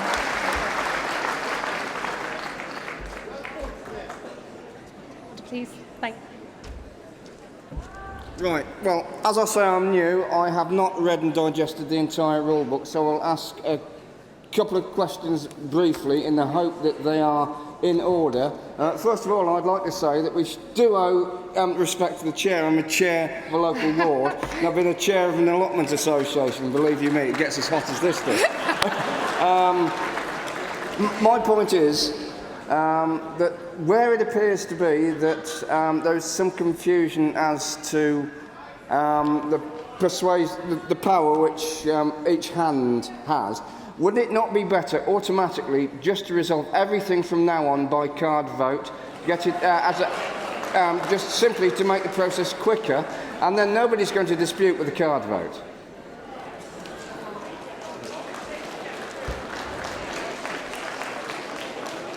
Okay, I think I'd like to move to your allotment, Delegate. I think I'll hear if there's another point of order, I'll hear it, and I'm just going to take advice on whether we just move to a card vote on each issue. We'd have to go through systematically still, because obviously you don't want there to be any confusion on what you're voting, but I'll hear the next point of order. Steve Jones from the Communication Workers Union. We wanted to support what's just been said with regards to the card vote, because it seems absolutely clear, whichever way the chair, you're in an impossible situation, whichever way you call it, whichever way you divide the votes, it's going to be called for a card vote. And I just would like to add also that the CW are supporting many, if not all, I think, of the references back, so you do need to bear that in mind as well. Thank you.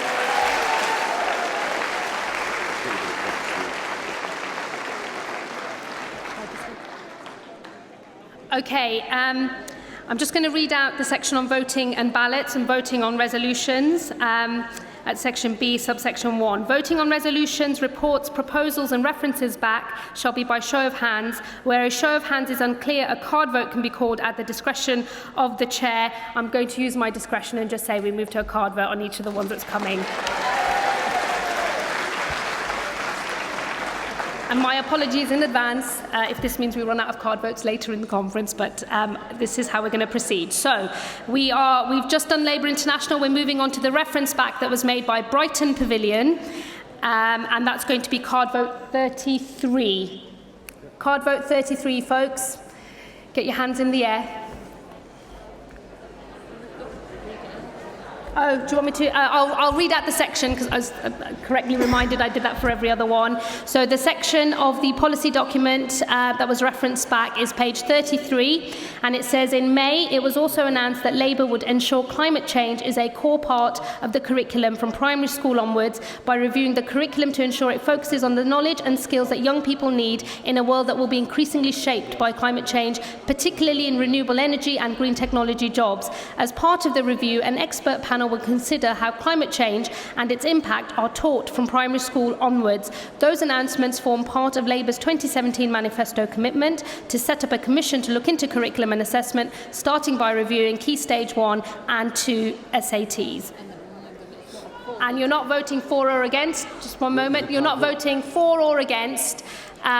This is simply a reminder of the section of the policy document from which the reference back was made earlier in our proceedings by Brighton Pavilion. It's card vote 33, so please fill that in and hold it up so that it can be collected. It doesn't matter. Don't take it. I'm not taking any further points of order because I've already ruled we're moving to a card vote on every single one.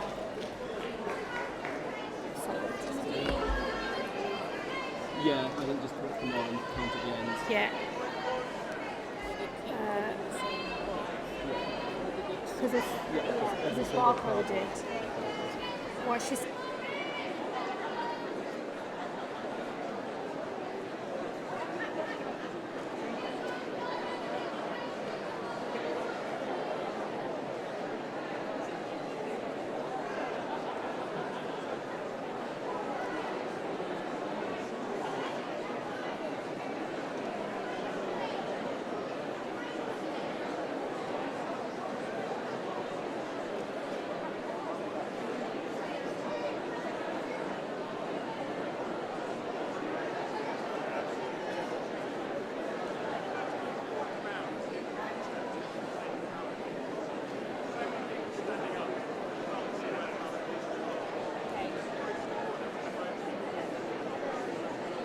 Can I ask everybody to sit down, put your ballot paper in your hand and stick it in the air so that the tellers know who to come round to and collect it from. Too many of you walking around is going to confuse proceedings and people won't know what they're doing. So please stay seated and hold your ballot paper in the air.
We're going to, thank you very much, conference. We're moving on to the second of the reference backs that was moved by Brighton Pavilion.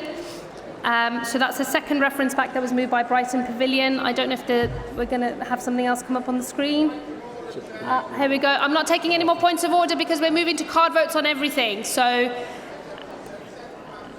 no, I'm not taking any more because we're now through into card votes and we're voting, and I'm simply telling you. confirm that composites are water. Composites won't start until conference adjourns.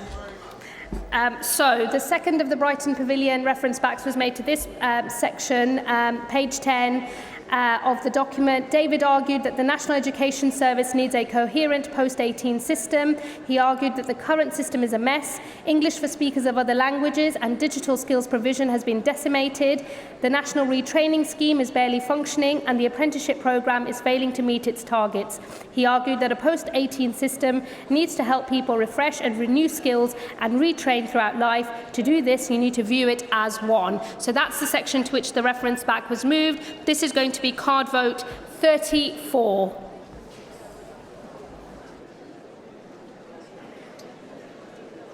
Hold it, please fill it in and hold it up so that the stewards can come and collect it. Tellers even.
We're almost done. Any final stragglers, get your hands up so tellers can come over and get your ballots? Yep, can we get somebody over here? I think she's on the way. Over the back there? Yep.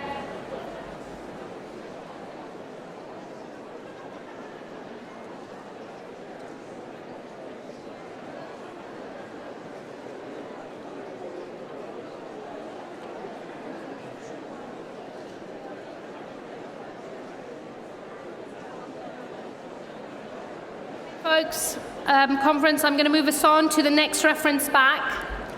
This was moved by Chingford and Woodford Green, and it related to page 13, paragraph 4, and page 14, paragraph 3 of the Early Years Education and Skills Report. I don't have a slide of the relevant section to read out to you, unfortunately, because this is a reference back that was moved from the floor, so the CAC weren't notified in advance, so there's nothing for me to read out, but I think you'll have heard the debate from earlier on in the proceedings. This is going to be card vote 35.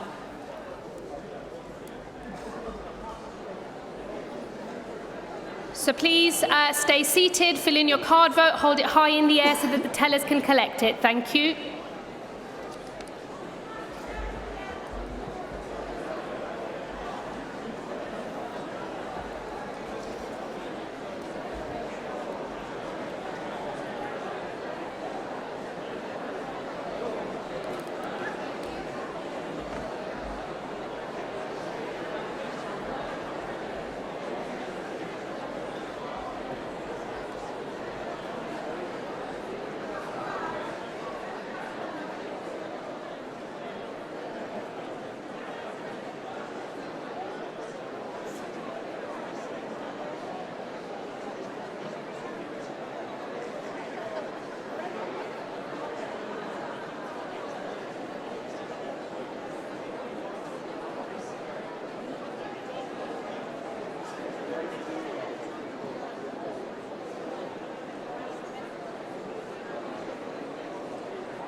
Can anyone who still hasn't had it collected hold it nice and high so that the tellers know where to go? And tellers, there's quite a few in this back section. Sorry, I appreciate proceedings are long and tiring, but if we can get the tellers round, that'd be great.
We're going to move on to the next reference back.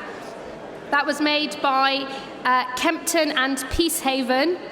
And the relevant section, we should have a slide for that. There we go. I will read it out. It's at page 90 of the... we're now onto the Health and Social Care document, by the way, folks. So Health and Social Care, NPF document, page 90. There were a large number of submissions relating to the integration of health and social care, and members supported Labour's pledge to lay the foundations for a national care service. Greater integration between health and social care was highlighted as a priority, and it was stressed that sufficient funding needs to be put in place to ensure people are receiving the care they deserve. Currently, there are over 1 million people not getting the care they need. That's the section to which the reference back was moved, and it's going to be card vote 36.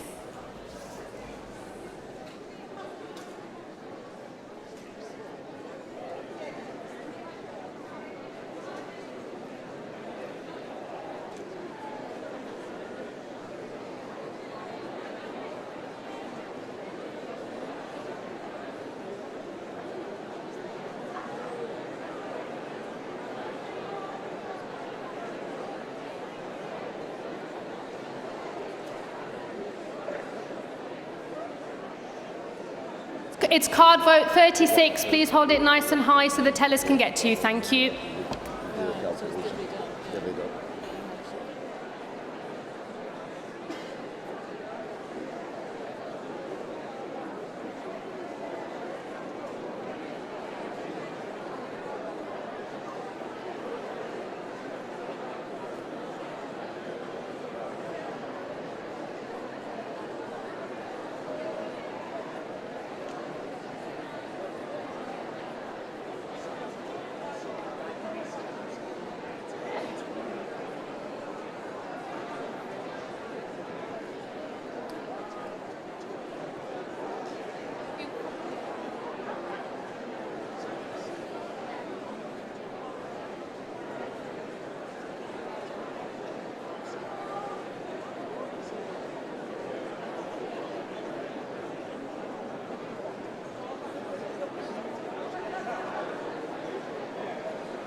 folks, can I just make one quick announcement, which is that the creche is open till 7 p.m.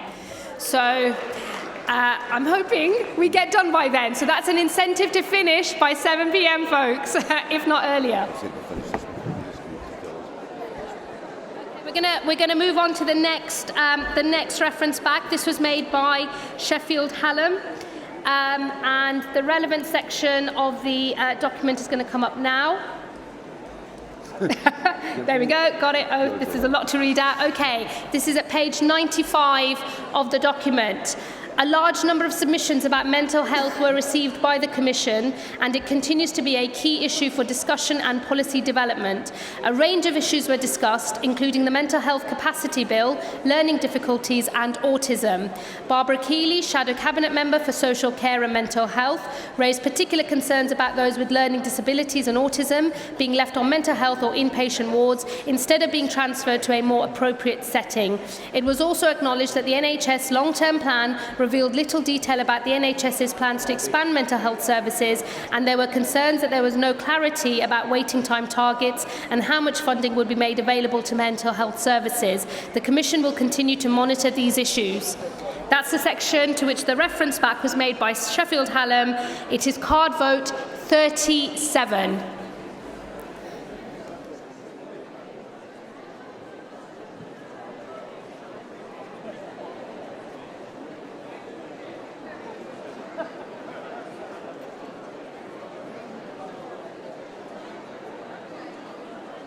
Just so you're aware, conference, including this vote, there are 8 card votes to go. Fill it in and hold it high in the air so it can be collected.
Are there any more waiting to still hand that one in? Can you get yourselves high up in the air so you can be collected? Thank you. I think we're done. So, right, folks. Listen. I'm going to try something different here. Oh, I should say first, I'm a teetotal Muslim, so I don't drink any alcohol, but if anyone's got a Diet Coke, it would not go amiss.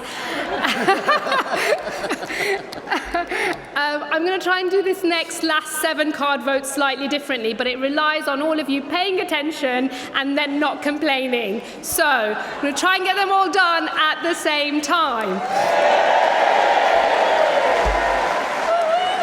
Right, so I'm going to tell you, I'm going to go through each one in order.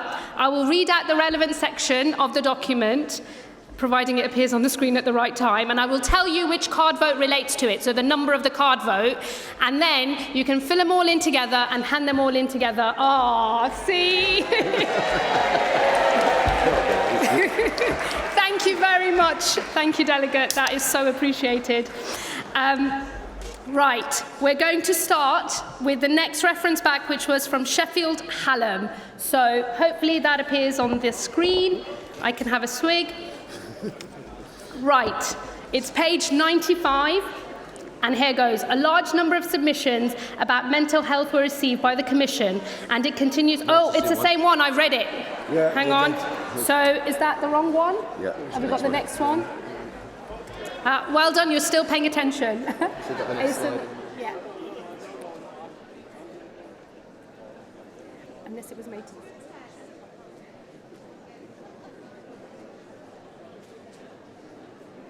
We're just working out whether it was the same section or not that was referred back.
Okay, folks, well, that got off to a great start because, unfortunately, we don't have the correct slide for the second of the Sheffield Hallam reference backs, but it's card vote 38, and if I can get you the reference back to remind you what it was relating to, I will do so, but the second Sheffield Hallam will be card vote 38. I'm going to move on to the Brighton Pavilion reference back, which will be card vote 39, and if we can get the right slide up, I will read out what that one referred to. Here we go. So this is at page 93 of the document.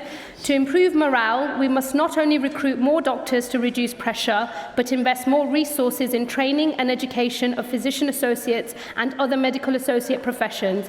They are a key element of the solution. As part of a multidisciplinary team, they are able to help reduce the healthcare team's workload and bring new talent to the NHS, adding to the skill mix within the team's Royal College of Physicians. So that's the section that's being referred back, and that will be card vote 39. The next reference back is another from Brighton Pavilion. It's going to be card vote 40, and the relevant section is, and it's just come up, brilliant, it's at page 90.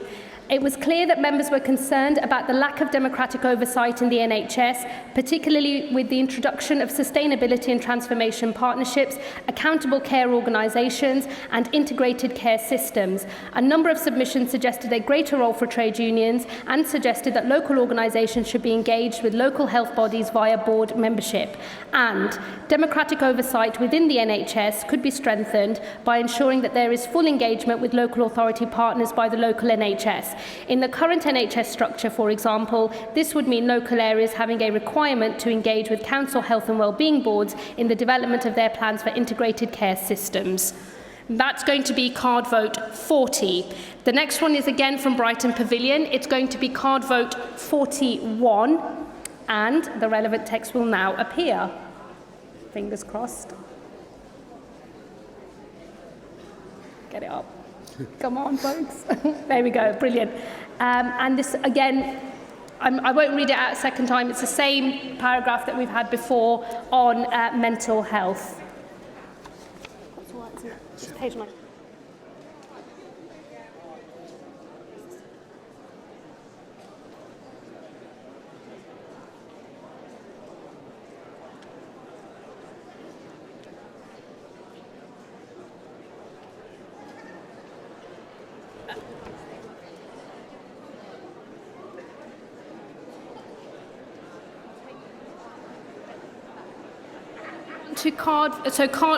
The next one from Brighton Pavilion is going to be card vote 42, and I will read out the section if it's different to the ones that we've already had. Let's have a look when it comes up.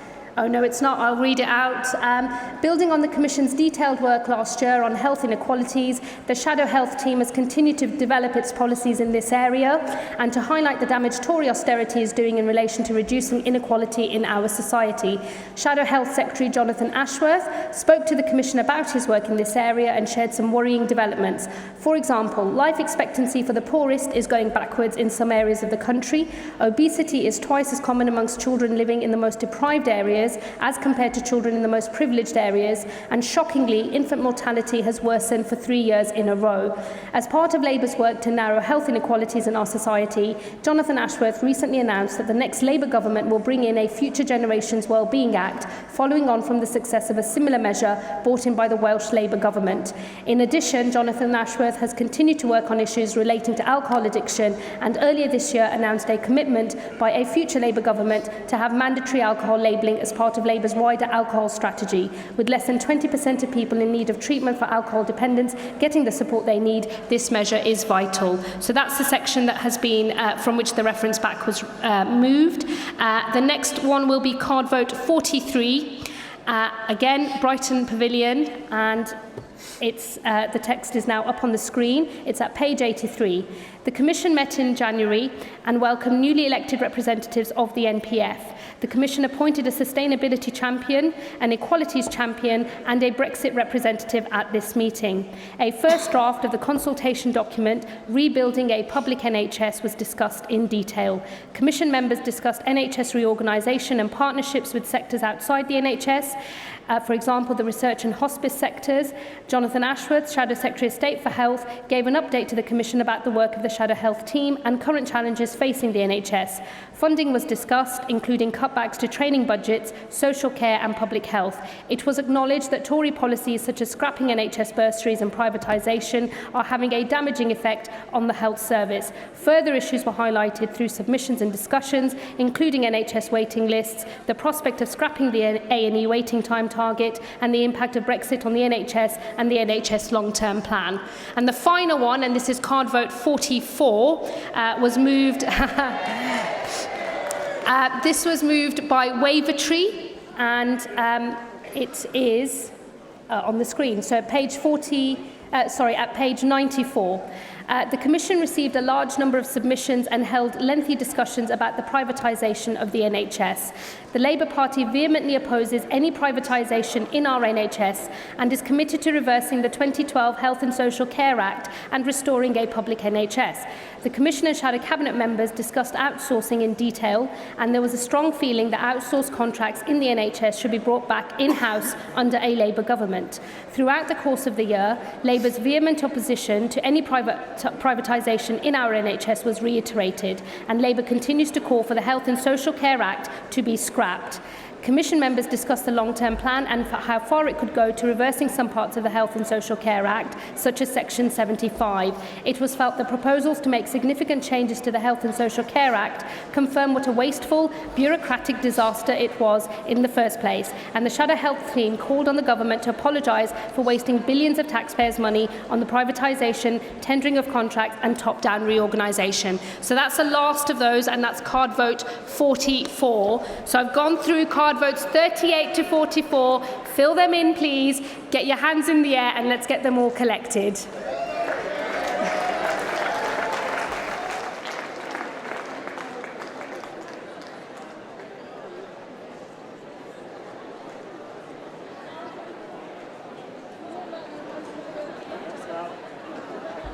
Sorry, conference, can I just say, if you all stay seated and hold them up in the air, it will all go a lot quicker, because then the tellers can move around the conference hall more easily.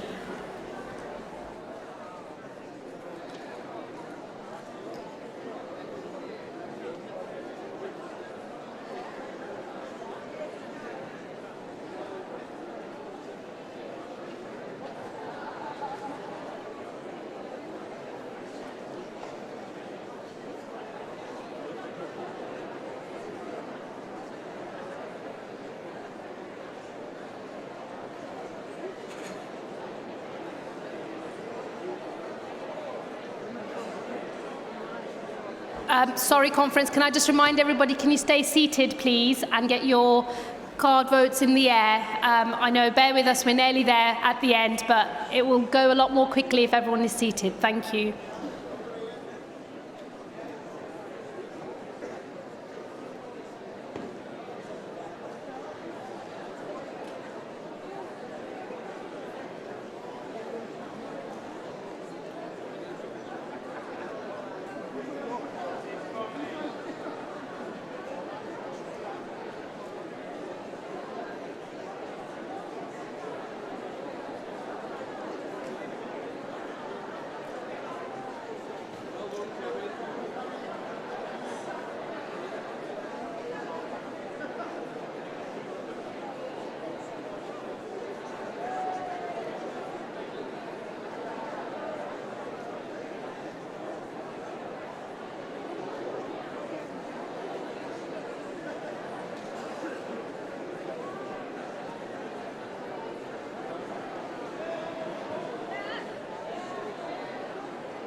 Anybody else who still hasn't handed it in to a teller?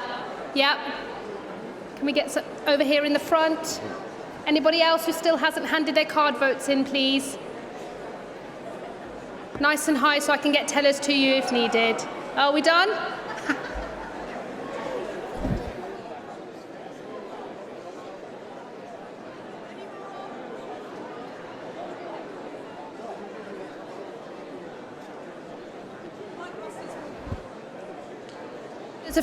There's a few more, thank you tellers, there's just a few more over there.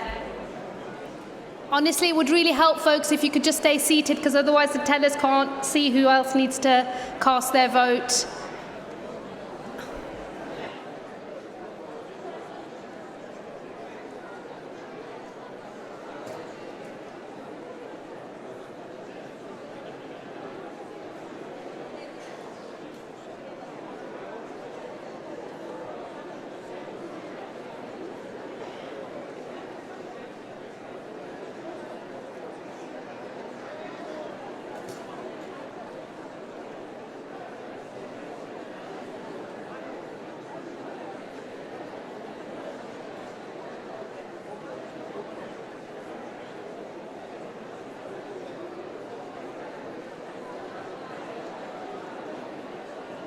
Conference, thank you so much for pairing with us. I think we're done with those card votes.